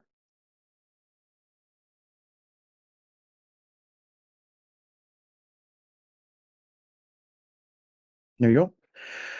So there we've got it. Although I don't know if I put it in the right place. I think I need to put it here. There we go. That's much better. All right. So now we've got it there. Now, when we look at play.backdoorsandbreaches.com, this isn't just a game that's fun and cool, even though it is, in fact, fun and cool. When you're looking at incident response, these are the core things that you need to be focused on. All right. These are the things that you need to be focused on: endpoint analysis, endpoint security protection analysis, crisis management, event log analysis, isolations, server analysis, permissions audit, memory analysis, UEBA, SIM log analysis, active defense, cyber deception, and network threat hunting. Coincidentally, if we look at our labs, almost every single one of those cards has a corresponding lab associated with it. Okay. Has a corresponding like lab that teaches you how to do that thing, right? So if we're looking at endpoint protection analysis, we get into Velociraptor here a little bit. We have the Atomic Red Team that we did as well. So we have these different tools and we have different labs for it. So you just did a lab for Atomic Red Team. We have another lab on how to use Velociraptor. If we look at doing memory analysis and having that Lego brick when you're dealing with an incident, memory analysis, we have a lab using Velociraptor to learn, not Velociraptor, volatility to be able to identify malicious attacks in memory. So what you're going to work on, Resonating, is instead of trying to think of a process flow, you're going to build your skills based around these cards in this quote unquote stupid game that I created. Because if you know how to do these blue things, right? If you know how to use these blue things, then when you're dealing with an incident, going back to the Lego movie, because everything is awesome, you can stack these techniques and these technologies that you've been trained on to confront any of the adversaries that you're dealing with. So that was a really long answer, but I hope it answered your question. All right, I'm going to move on to another question. How often do you see people write detections for Atomic Red Team? All the time. I would say doing pen tests and not necessarily in our SOC, but doing purple teams, we see it constantly as well. 24/7 SOC for my company is ran by an MSSP. Would I still be able to run tests like this? The only thing that you would need to do, calling, is make sure that you coordinate it. If you're in charge of security, you coordinate it with your MSSP first, okay, to do that validation on it as well. Patterson Cakes webinars are amazing. You should definitely do those. Okay. Granular interpreter test, check to detect makes sense, but when and where would you actually want to run the packaged multi-attack steps? It seems like it would be much harder to track and document and clean up afterwards. So what we've done, let me show you two things. If we look at Olaf Hartog's Sysmon modular, which is where I'm going to be changing this class to. These are Sysmon rules that are very, very specific and they're modular, of course, right? And if you go into these different Sysmon rules and you have these exclusions, this particular rule, when it fires, Sysmon actually generates the TTP in MITRE that is coordinating, that correlates back to it.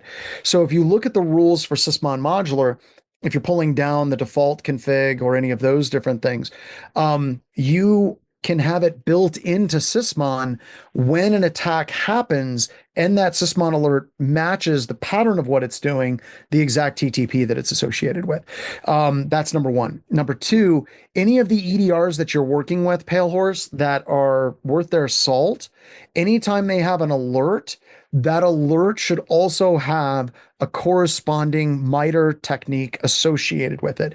So you should literally be able to screen through Atomic Red Team, look at all of the different atomics that Atomic Red Team tests for, and then correlate that to the actual alerts that were generated by your EDR. In many ways, this is a manual process right now. We actually had to put some work into it to set it up to where it's completely automated. So right now in our SOC, we can run it in Lima Charlie. We generate the alerts on the other side. We have a whole bunch of tools that analyze like which of the different things fired, which of the corresponding alerts that are supposed to fire in response did, identifying gaps. And then we also have some AI code. I know I said this is difficult, but it goes through and it learns that technique and then it creates a shell outline for a detect and then generates an alert for a SOC analyst to go through, do the comparison, check to make sure that it's going to work, do validation tests, and then issue a pull request to be able to load that detect in. And right now, doing that, I would say my SOC is doing, I want to say like 50 detects a day doing this as well. So good question. Don't DM John. Yeah, I love that Brian I really love it. Brian just said, take a card every day, start doing a lab every single day. And free lab Fridays are going to help with that as well.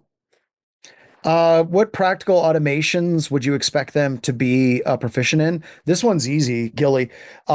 Isolation, right? Like there should be a lot of run books that are in your SOC that are going through whenever you detect an attack and an alert is triggered. It should be pulling a bunch of data to you as an analyst to make a determination.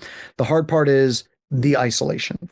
How do we go through and isolate? And then the second thing that we should be working on is looking for that lateral movement and that automation for lateral movement on there as well.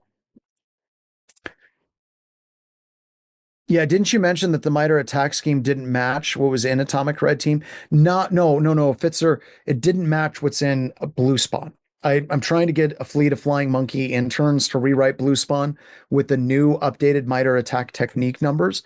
I might just throw that into Anthropic and do it as well. But no, the techniques in Atomic Red Team are completely ready to go.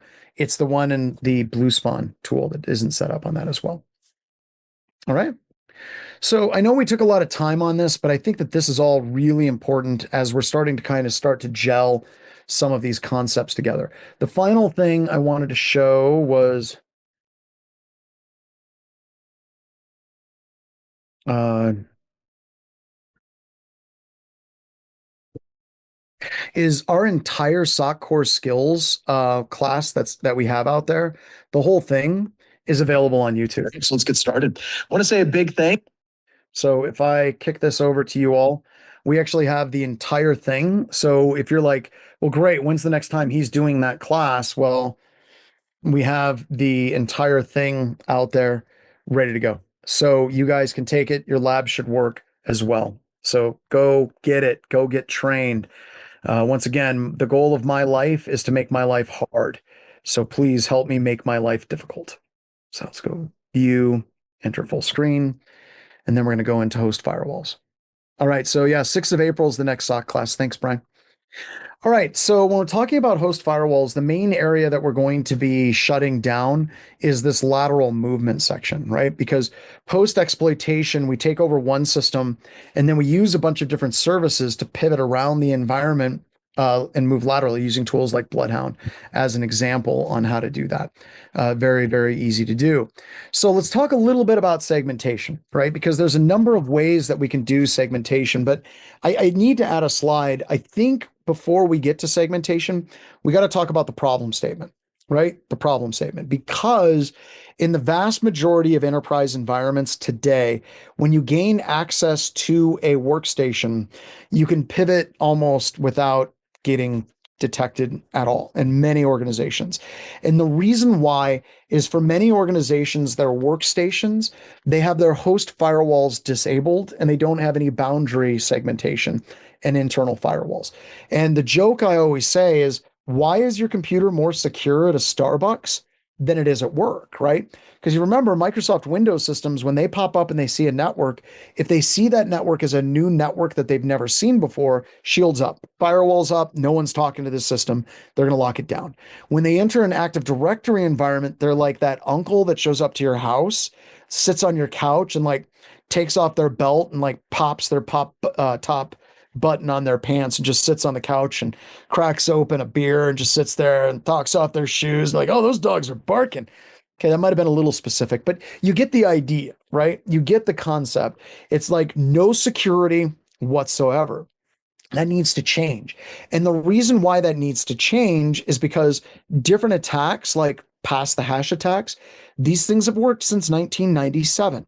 And I demonstrated that for you guys yesterday. Like you can take the hash from a system and you can use that landman, which is usually a padded hash, colon and T hash, and I can use it as though I have the password. It doesn't matter how strong that password is. If I have the hash, I can authenticate. But that gets into another question. Why is SMB open to everybody on the inside of the network? Because that'll shut that down.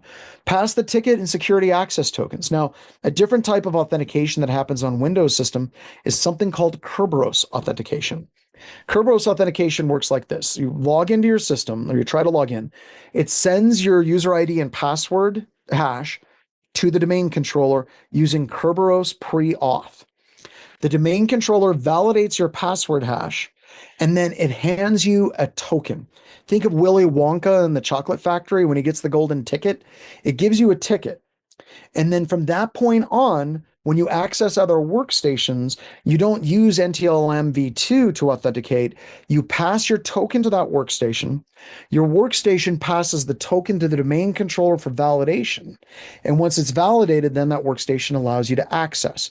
So if you can get access to a ticket, or you can gain access to that token for that user, then you can impersonate that. And, I haven't seen it. What is it? The Fifth Element, multi-pass, just like multi-pass.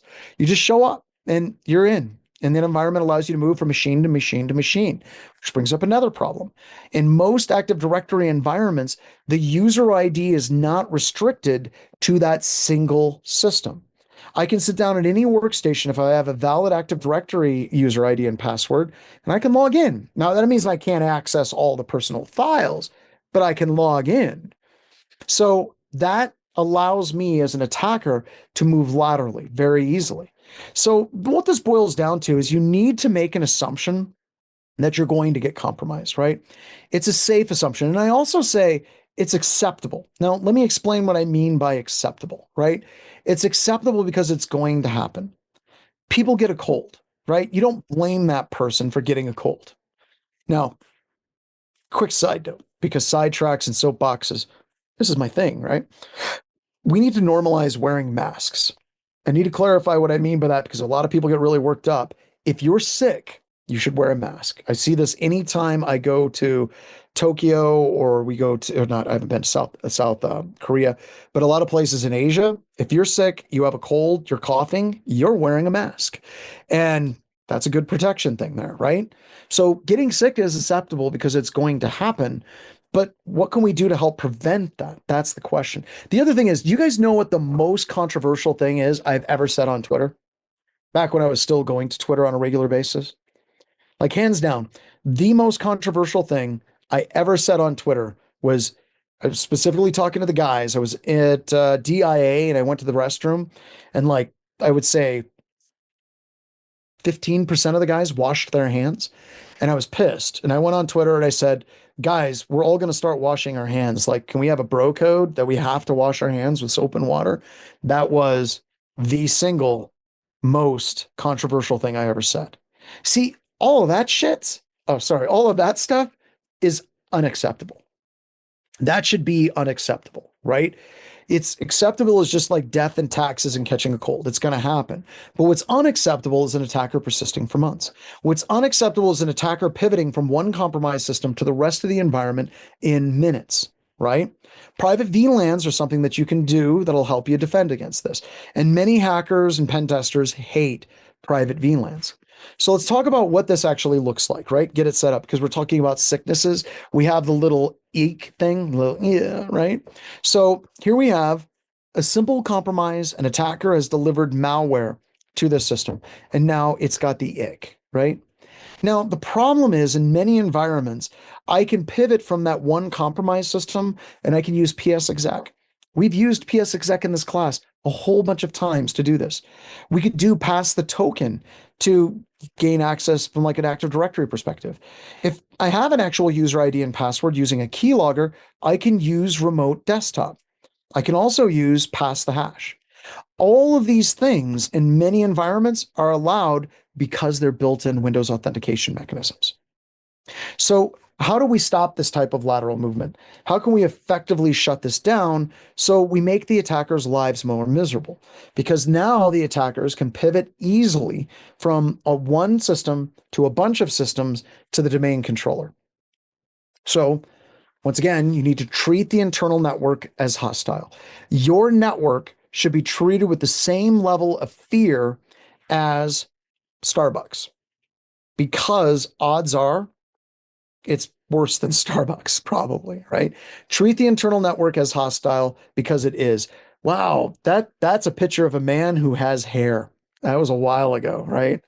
That was a while ago. That's a man who knows how to dance. Can't touch this. Do do do do do do do do. Can't touch this.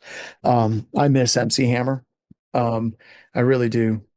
Would you recommend that you configure or run a firewall for a whole subnet? Yeah, you can. Absolutely. Creating that segmentation between like the developers and the rest of the organization. Remember, I was talking about when you're sick, you should wear a mask.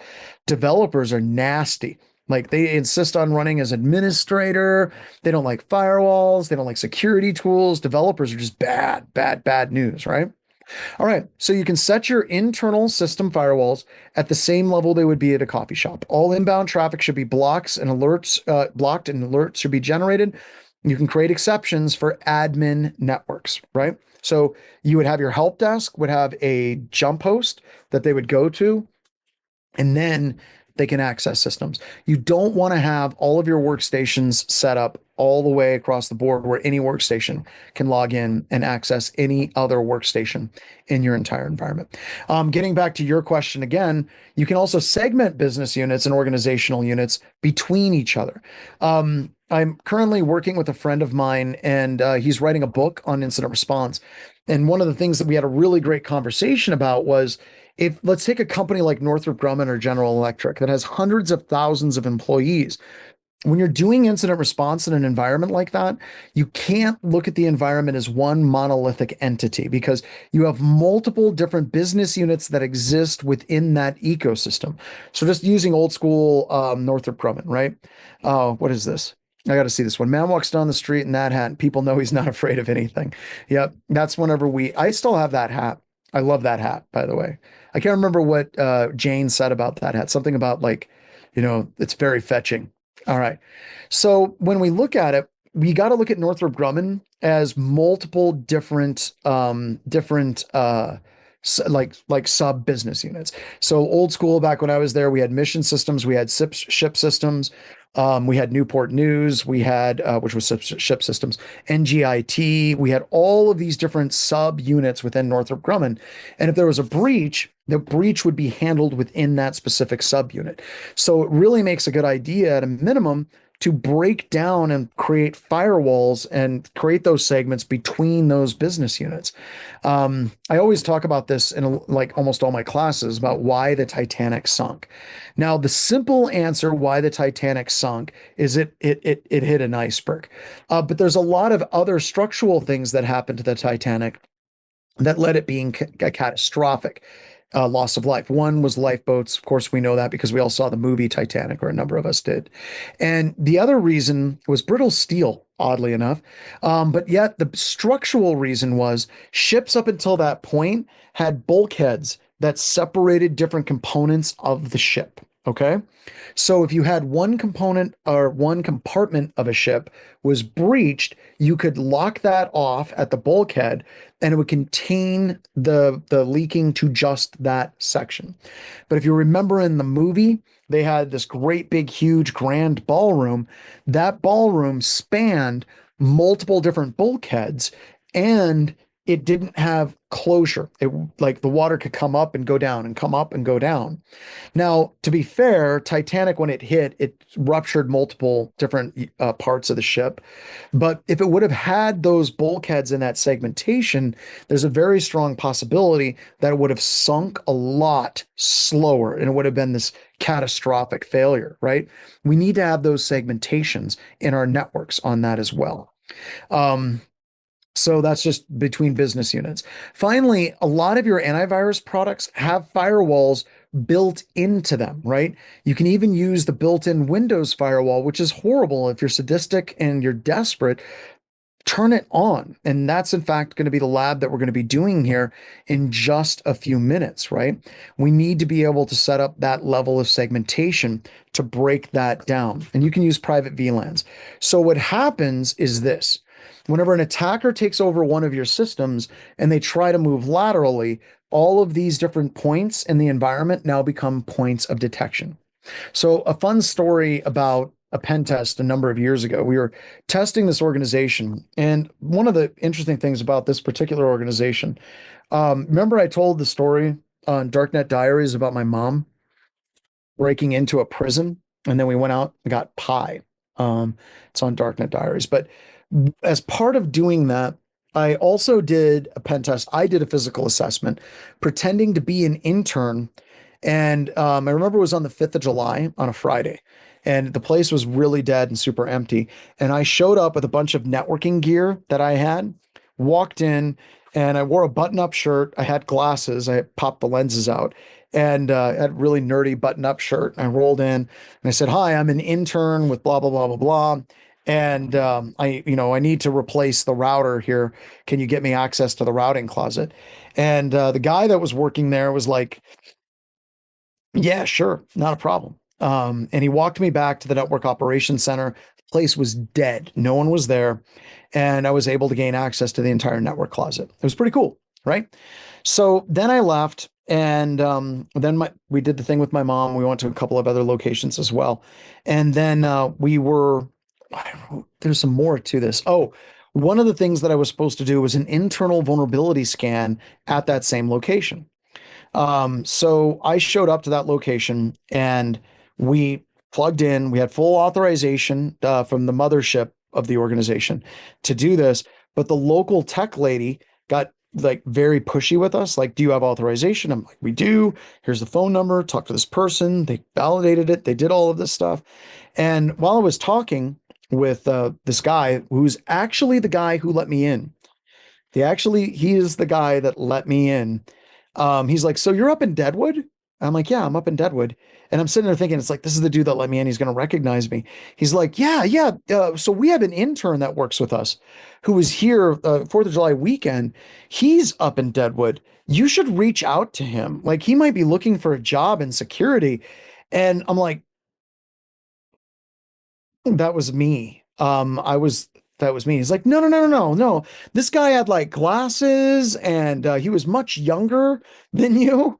Like, no, no, no, that was me. I was the one that did that. And then he got real quiet about the whole thing. And then we sat down, we had full authorization to start scanning. We start scanning the network according to the contract.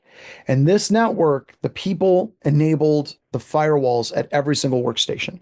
And when we started scanning the network, every one of the workstations started popping up warnings that their system was actively being attacked.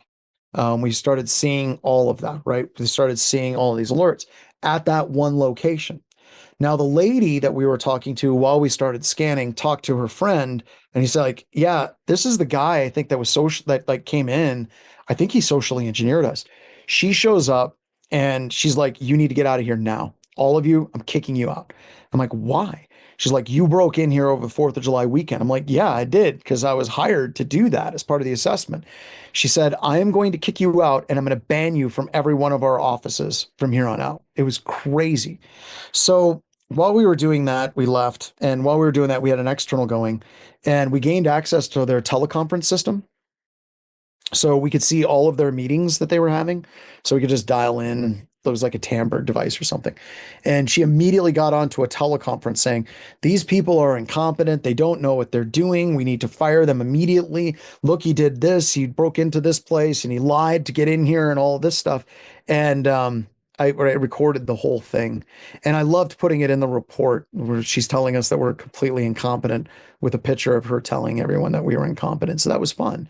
But one credit to her and her team, they had host-based firewalls. So even though I was able to get into breaking into this environment and was able to get in and like take pictures of myself doing duck lips with the server, um, they had a host-based firewall and they shut us down completely. This works. These are easy things that you can implement in an organization that start to shut the organization down. So now let's talk a little bit about architecture because now we've got a bunch of things on the table. We started coming into this section. Now we can start trying to piece some of this together. If we look at IT infrastructures, I want you to think of architectures and infrastructures in terms of buildings, right? If we go back in time, let's say we go back to Mud Hut days, we got Ugg and Thug before Thug died a horrible, horrible, horrible death, right? If we go back that far and we had mud huts, people would build huts out of mud or twigs or whatever. And then as soon as it rained or as soon as a storm came through, it destroyed everyone's huts. Or if a bear came by, it would knock the hut down, right? And architecture sucked, right? Like Thug would come by and kick down Ugg's house and be like, "Thug rules." It was awful. So humans over time, just like the three little pigs, they started building their infrastructures and their buildings with better materials. They started working with lumber, with different types of lumber techniques, originally just tying things together with leather straps. Then they started creating nails. They started moving all of these things through over time. But it was predicated on failure. Mud huts failed, then stick houses failed, and we moved to bricks or whatever, like the three little pigs. And then we get to like the Middle Ages and stuff, and you start getting into these massive Gothic like architectures. And you start seeing this huge explosion in understanding of architecture and engineering. Now, my wife hates it when I say this, but because she's a structural engineer, all structural engineering is built and predicated on the study of failure. I got all of her books like Load Factor, Resistance Design, AASHTO Standards. She used to get these architectural engineering magazines, and I would read those magazines, and they were just fascinating. She had one that was September 11th, and the fire rating and the failure and the step by step of what happened to the Twin Towers, and I can't remember, it was Building 7 or whatever, and how that worked out. But it was written from an engineer's perspective. It was just amazing what they do, but everything was predicated on failure, right? So let me give you an example. Whenever you get a 2x4 or a 2x6 or a 2x8 and you put it in your house, there's a book with load factor, resistance design, and AASHTO standards that'll tell you exactly how much weight that 2x6, 2x8 can take under what circumstances. And they have all of these programs like STAD, whether you can put it in an architecture and it can look at where your weak points are and where your failure points are. I'm not kidding. Doors, they know exactly how much weight a door can take before it fails. Windows, the exact same thing. So when you're looking at architecture, you look at all of these different things and how they interrelate with each other and how they support each other, right?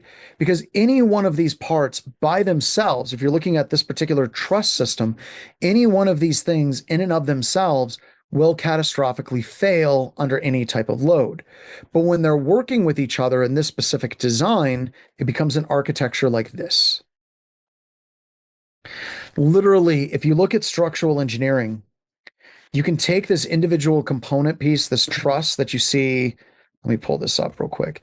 You can take this truss right here and like this beam right here. Whenever you add in all of these other beams working with each other, the sum of their total parts is greater in their structural strengths than just the individual components. So if we look at this, oops, I got to change this out real quick like that, right? If we look at this, that whole mathematical equation that I was telling you about, where you have a multiplicative factor, where you have AV, EDR, and network security monitoring by themselves is additive. So I could just have like one beam going across, and if I add another beam, it's going to add to the strength, but it's not going to be a multiplicative factor. But when we start using them together in a structure, in a truss system, now it becomes multiplicative, which I can't seem to pronounce today, right? So when we're talking about our architectures like AV, EDR, network security monitoring, UEBA, and SIM, we're really looking at it as structural engineering. And if we look at IT and we look at computer security and we talk about all of these things, our job as security professionals, whether we're pen testers or we're doing security engineering or SOC analysts, we are absolutely the structural engineers for IT. All right. Did I talk about the coming SaaS apocalypse on the first day? I can't remember. Did I talk about the SaaS apocalypse and what I think is going to happen with AI? God, this is my display name is typing. I did. No. Yes, no, maybe. All right, I'm going to trust Megan because she's like, that's a new story.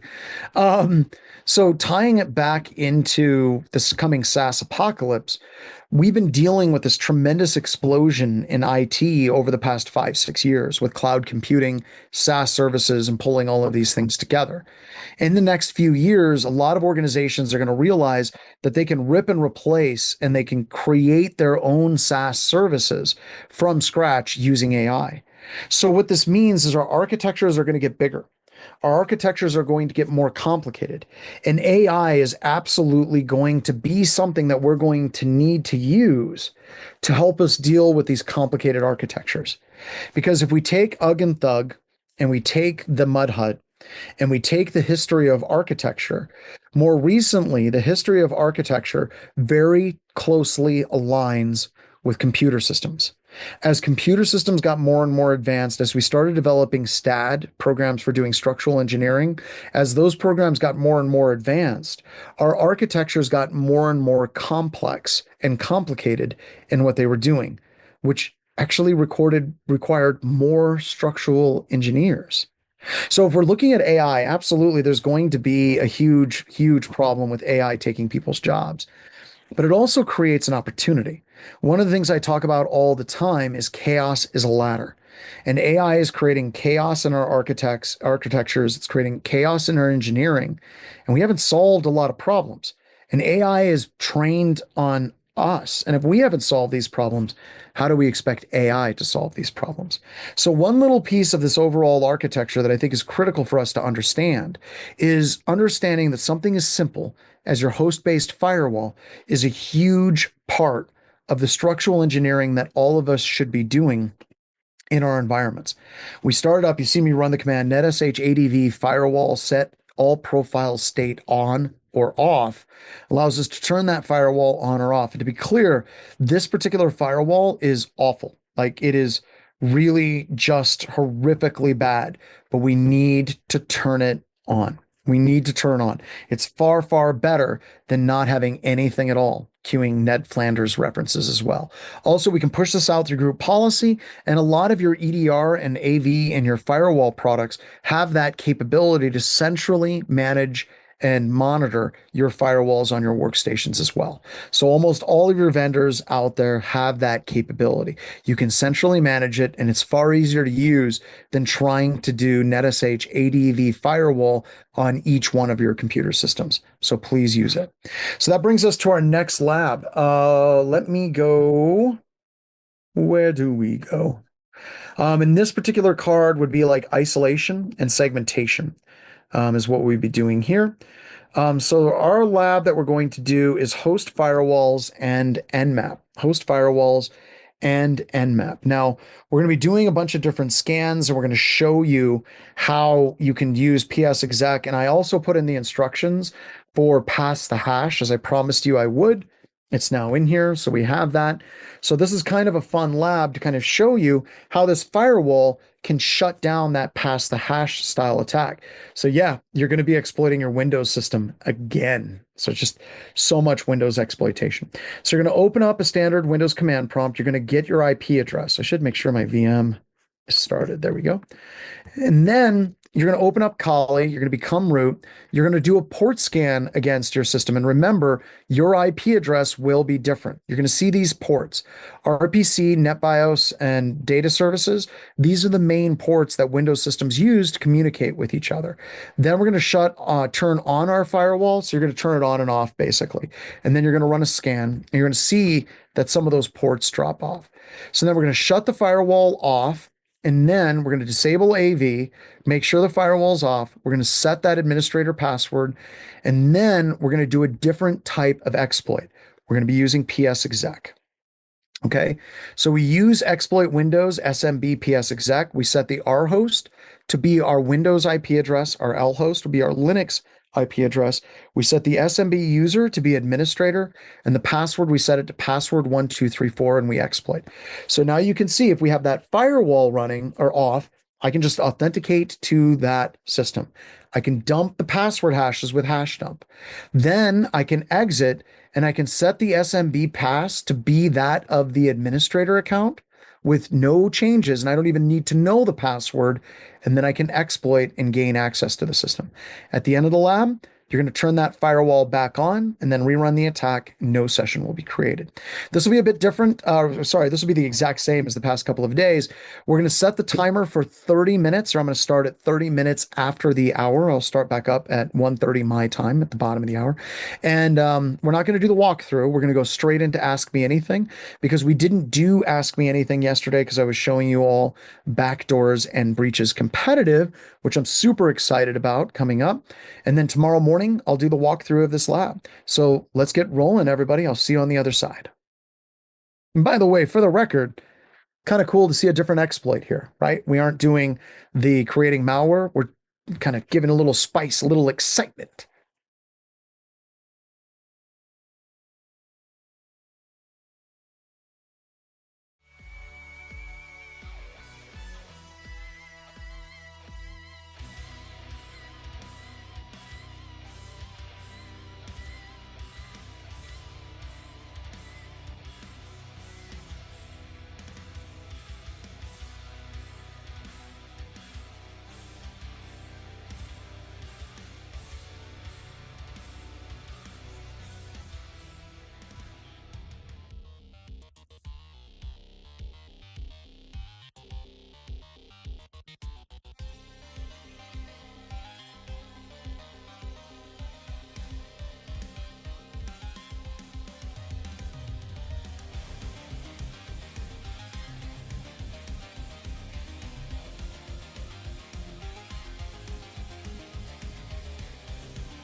All right.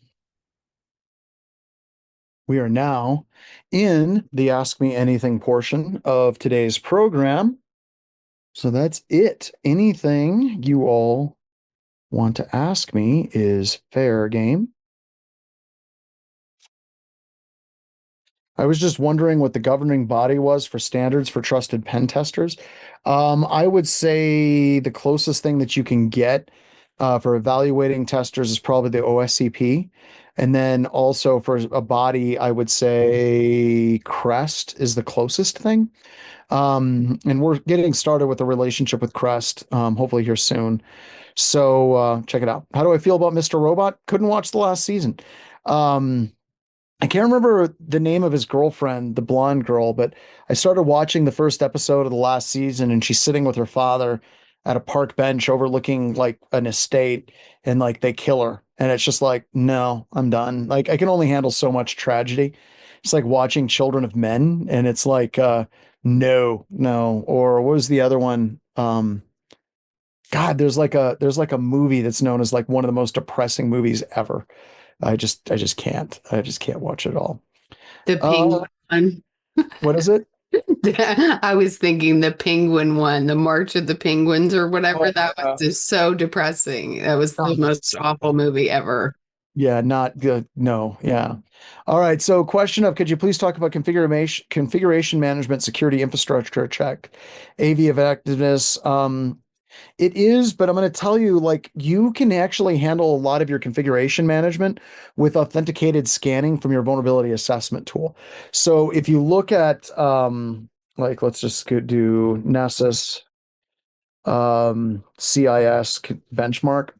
There's actually a scan that you can run that does compliance benchmark by category, where you can run your scan and do configuration management with it on that. So that's what I recommend you do there as well. So when John was swapping malware on the company computers in that podcast, is the malware that does not compromise the company, how does that get handled without damaging the company? So whenever you're thinking of malware, I think a lot of people think that I'm talking about like a worm, where I drop a worm and it automatically starts replicating across the environment. And a good pen tester isn't doing that. They're using it more like a scalpel, where it's going to go through, compromise the system, and it's not going to do anything unless it explicitly is told to by the tester themselves. Dancer in the dark, okay, that's bad. That's really bad. Episode of The Boys, yeah, that's bad. We're just stuck on depressing shit. And once you get to Never Ending Story and the scene with the horse, No, can't, that's too much. can't It's too even. much. Is BHIS going to any upcoming B-sides events and any conferences? Megan, this Yeah, brings up a good point. We need to create a web page of where we're going to be. Can you shoot it to yes, Jason and Deb? We should yeah, totally have a page that's like, where are we going to be? yeah, Where to find us. Yeah, agreed. we go to a number of B-sides events. The And now, next one will be B-sides Prague. want to come? So, yeah, come on, There we go. get your passport. Join us. Besides Prague, that one's awesome because they run it in a they run it like the last time they did it. I don't want to say it's a castle because to Americans, everything in Europe is a castle, but it felt a lot like a castle. It was drafty and cold. It was amazing. So, all right, what other questions you have, folks? Keep them coming. If NASA offered you a seat, would you go on an Artemis around the moon? Yes, I would. That's a given. I would absolutely do that. Look, you can choose how you live your life. You can choose how you die. And if you die spectacularly in a space mission, that's a pretty good way to go. It'd be a little young for me. I'd like it like closer to my 70s, but yeah, why Roswell? Do you know someone? I was thinking, would you have done the submersible that before you knew what happened, but would you have done the submersible to the Titanic? No way. And the Okay. reason why is there was a lot of bad press about that guy before it happened. It wasn't like all of it happened in a vacuum, but there were a number of people that had publicly and been very outspoken against that submersible as well. So we're getting close. So getting close to our 70s. It's coming up, Brian. It's coming up. So Go Wild West Moonfest. Yeah, let's put it. Actually, if you look at the first edition of the Future Is episode or edition one or episode one, it was set on the moon. Um, to the moon.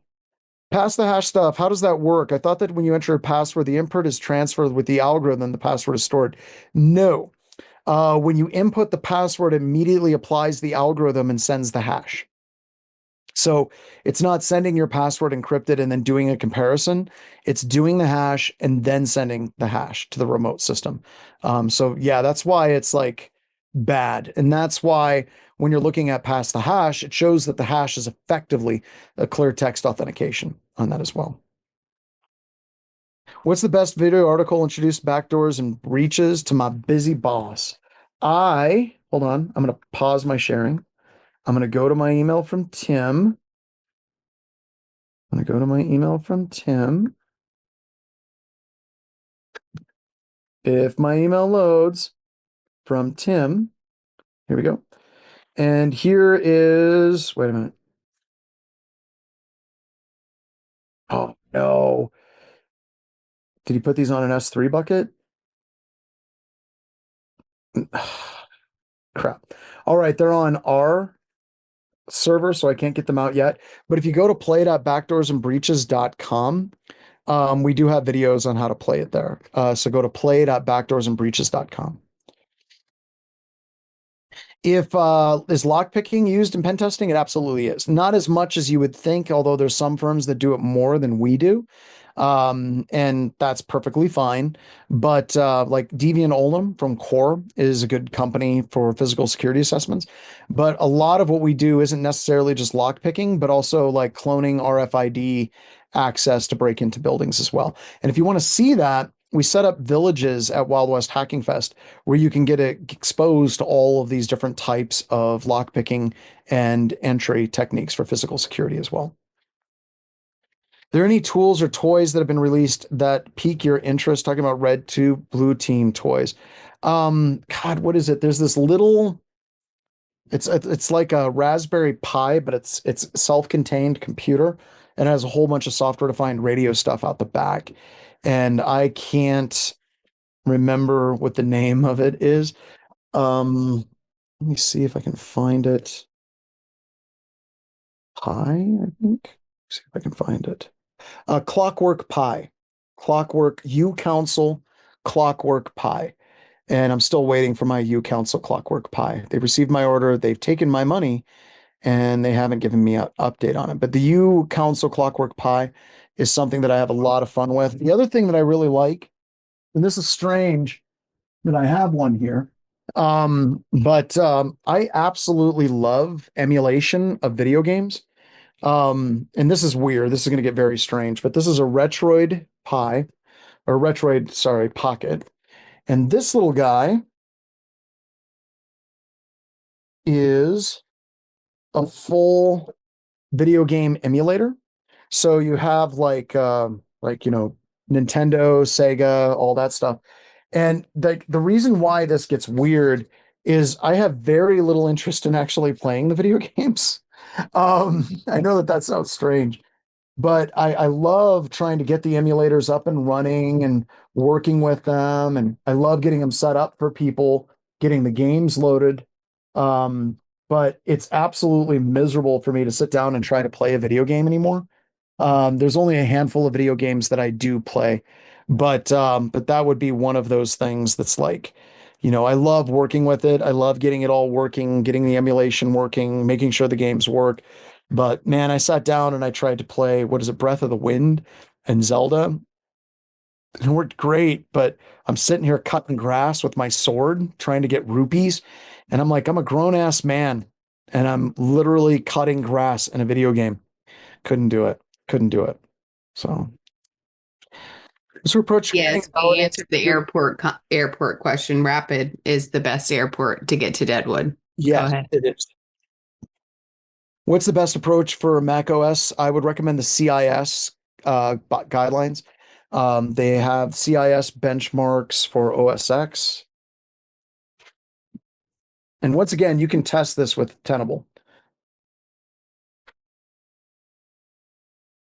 And they have benchmarks for literally everything that you can think of here at Center for Internet Security. So check those out. And Fitzer is asking again about Deadwood. I think that we have a room block up for the DMG. I'm not sure if it's up yet or not, but we usually have a room block, but it sells out fast. So if you want to stay at the DMG, the host hotel, then I would definitely look there. Now, here's something interesting. The Sheraton actually negotiated with us really well, Megan. I know. And it looks like we're going to go with them. They got our food and beverage costs down. Yep. So I'm kind of excited about that. Yes. I think Allison was very excited too. It's going to be a better place. So Sheraton in Denver next year. Yeah. Is it too late to volunteer in Denver? I'm going to pick Denver a, already happened. So yes. yeah, I mean, let's we go could go back in time. Deadwood. Sorry, I misread it. Deadwood, that we just put the call for volunteers up. So no. Yep. So get in there. Feels like a lot of We the tools you're announced it. talking Oh, about. I'm sorry. Go ahead. I'm a small business owner. You can do anything that we talked about. All this stuff could be like, remember, everything I'm giving you in class, Clayton, is free. Like you're looking at Velociraptor, $0. Atomic Red Team, nothing. Sysmon doesn't cost you a dime. Waza is a free EDR. So there's a lot of tools available to you that you can do with little to no money. And really, I built my class around those things as much as possible. All right. I'm putting the call for volunteer link in Oh, here. thank you.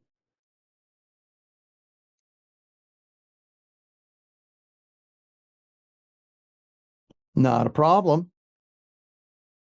Are there any resources, courses you suggest to learn how to hide from security systems, obfuscate?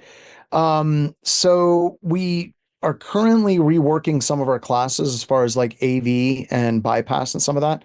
So that'll be coming here shortly. That's about all I can say about that. So stay tuned. Stay tuned. We need a reason for Roswell to keep coming back and back and back. See, I got one here. I missed. Brian found it for me. If all the things being taught in this class are over your head, what do you do? Sharing their question. Yeah, it's all on YouTube. You can keep watching it. The labs are available for free and you can keep doing them. And then once you burnt through your credits, it's dirt cheap. So the only reason why, like, I'd strongly encourage, like, this gets into a problem, and I'm not saying this is anybody that said this, but what happens to a lot of people is they get stuck and their brain starts yelling at them that they're an idiot. Don't listen to your brain. Brian or somebody posted one of the memes. It's like fail different, fail like creatively. So you need to be going through these things and it hurts, right? Like I'm not going to lie and sugarcoat it. I think people believe, well, John must just know this shit innately. No, I suck. I am not bright. I am not brilliant. I am not a thought leader. I'm just somebody who's not afraid of failing multiple times. I'm like the jackass of InfoSec. I fail in spectacularly painful ways and then I do it again. All right. So you can totally make money doing that. Right. So you need to be doing these things, going through these labs, using Chat GPT, watching the videos, taking this stuff apart. And because that's what I did. And it's not like you take a class and shit just works. You got to constantly fight for it. But the difference that we're trying to do here is rather than charging you ten to $15,000 for that privilege to struggle, we're giving you the ability to do it as a pay what you can as well. So you feel less like screwed over and like masochistic whenever you're doing it for free rather than paying 10 grand. We could charge you 10 grand, but really we want you to get into it and roll. Jelly Beanster, question from the first lab on day one. If I configure app blocker rules and enforce the policy, run GP update, I then have to manually start the application. No, you can change that application identity service to be automatic. It's set to manual because it breaks a whole bunch of things, but you can go into that service and you can set it to be automatic and just go ahead and do it that way. But understand this is just lab stuff that we have going on here. The other thing is remember administrator, that rule that allows you to bypass any of that stuff too. And this one is posted a couple of times. I'll answer it again. Yeah, they seem enterprise focused, but remember, all of the tools that we've talked about have been free and open source. So when we're talking about EDR, Waza is one of those tools, right? You can use that as a SIM or an EDR. Velociraptor is in the SOC core skills class. We have Rita. Rita is free for network detection and response. So we have lots and lots and lots of tools that are available for you that don't cost anything out there as well. What's my opinion on the job market situation? It's bad. Leave it at that. As a beginner, I think the chances to get into a company are beginner friendly are almost zero. You are absolutely right. Right now, it is almost zero. But it's going to change. It has to change, right? Like this industry, we can't just be a bunch of like dudes in their 40s, right? Like it's not sustainable. I think that right now, a lot of it's because of AI, but it's also because of economic uncertainty due to the tariffs. Don't want to get political, but that's just the truth, right? It just is. So you have a lot of organizations that are in a defensive crouch position, and the world is about to change. Now, here's one of the things I want you to keep in mind when we're talking about the job market, okay? Meta says that they lay off X number of people. Microsoft lays off people. All these people are laying off other people. Amazon's laying off people. Anytime that you have massive unemployment and you have massive job losses, anytime there's an economic downturn, crime always goes up. This is a corollary, right? If you look at anything, they're like, well, this mayor was tough on crime. No, they fixed the economic situation, which then reduced the pressure for crime. People don't do crime because they like crime. I mean, there are those exceptions to those people because some people just want to watch the world burn, Master Bruce. But the vast majority of people that do crimes, they do it because they're desperate, right? So if you end up in a situation where we get into an economic downturn, you get into a situation where there's literally hundreds of thousands of IT people that are now unemployed. Exactly what type of crime do you think is going to start going up? Just starting to connect the dots, right? So a lot of this kind of does this weird cyclical cycle where we're going to have increased unemployment. A lot of these people have skills that are IT skills. And if somebody in Russia is like, hey, you want to make some money doing cybercrime from your living room? These people liked working home from COVID. They're going to take that action. So it's going to come back around again. It's a pendulum. It sucks right now. And once again, no one's looking at AI as something to augment and help us with attacks. Everyone's like, let's just do what we're doing now, but cheaper. What they're forgetting is AI is being used on the offensive side as well. So there you go. Maybe no Yep. cybercrime. Gilly said, so we're just going to continue to ignore it in 2026. Yeah. That's what we're going to continue to do. Yeah. I'm just Another gonna question, is there a course or guidance for creating an ideal home lab? Do a search for Jeff McJunkin, build a kick-ass home lab. And he's got a great, great YouTube video on that. But Jeff McJunkin, kick-ass, and it'll take you right to it.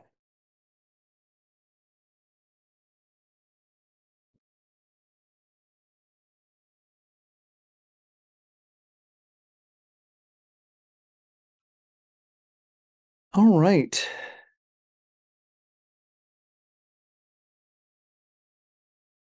We all have summer cyber camps. We're just going to keep doing this. This pay what you can works really well. We're still talking with what's going on in San Diego. We'll see about that. Thoughts on vibe coding? Yeah, vibe coding was a problem like even 4 months ago. Like the new Anthropic and Claude is insane. Um, it's no longer, you have all these people that are like, well, it just produces like slop code. Not anymore. We have one of our pen testers has written a number of very, very heavily used, a bunch of heavily used tools in the community, like literally top 10 level tools, right? And he was messing around with Anthropic and he had a project that he was trying to finish and he pointed at it and said, finish this code. And it came back and it said, do you mind if I rewrite some of this code to be more efficient? And it rewrote something like 80% of his code. And he's like, it's better than I do. So it's no longer an issue of it produces slop code. It's actually producing very functional code at a very high rate of speed, which is good for us, by the way. I just want to make that clear. In the world of pen testing, That's a good thing because the greater the speed that code can be produced, the more code that's going to be produced. The more code that's produced is going to be more attack surface. The more attack surface, the more breaches. The more breaches, the more security people. So the cycle is going to continue on that. All right.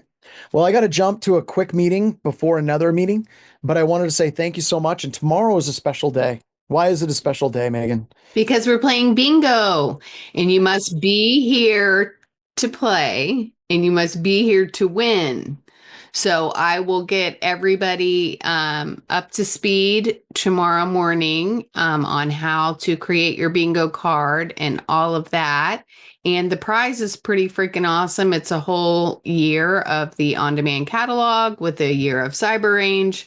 So you're going to want to be here for that. And those of you that are streaming, hopefully you can get registered and join us over on Discord so that you can get your link. We'll try and share it out as best we can. But yeah, I'll explain all the rules and all of that stuff tomorrow morning.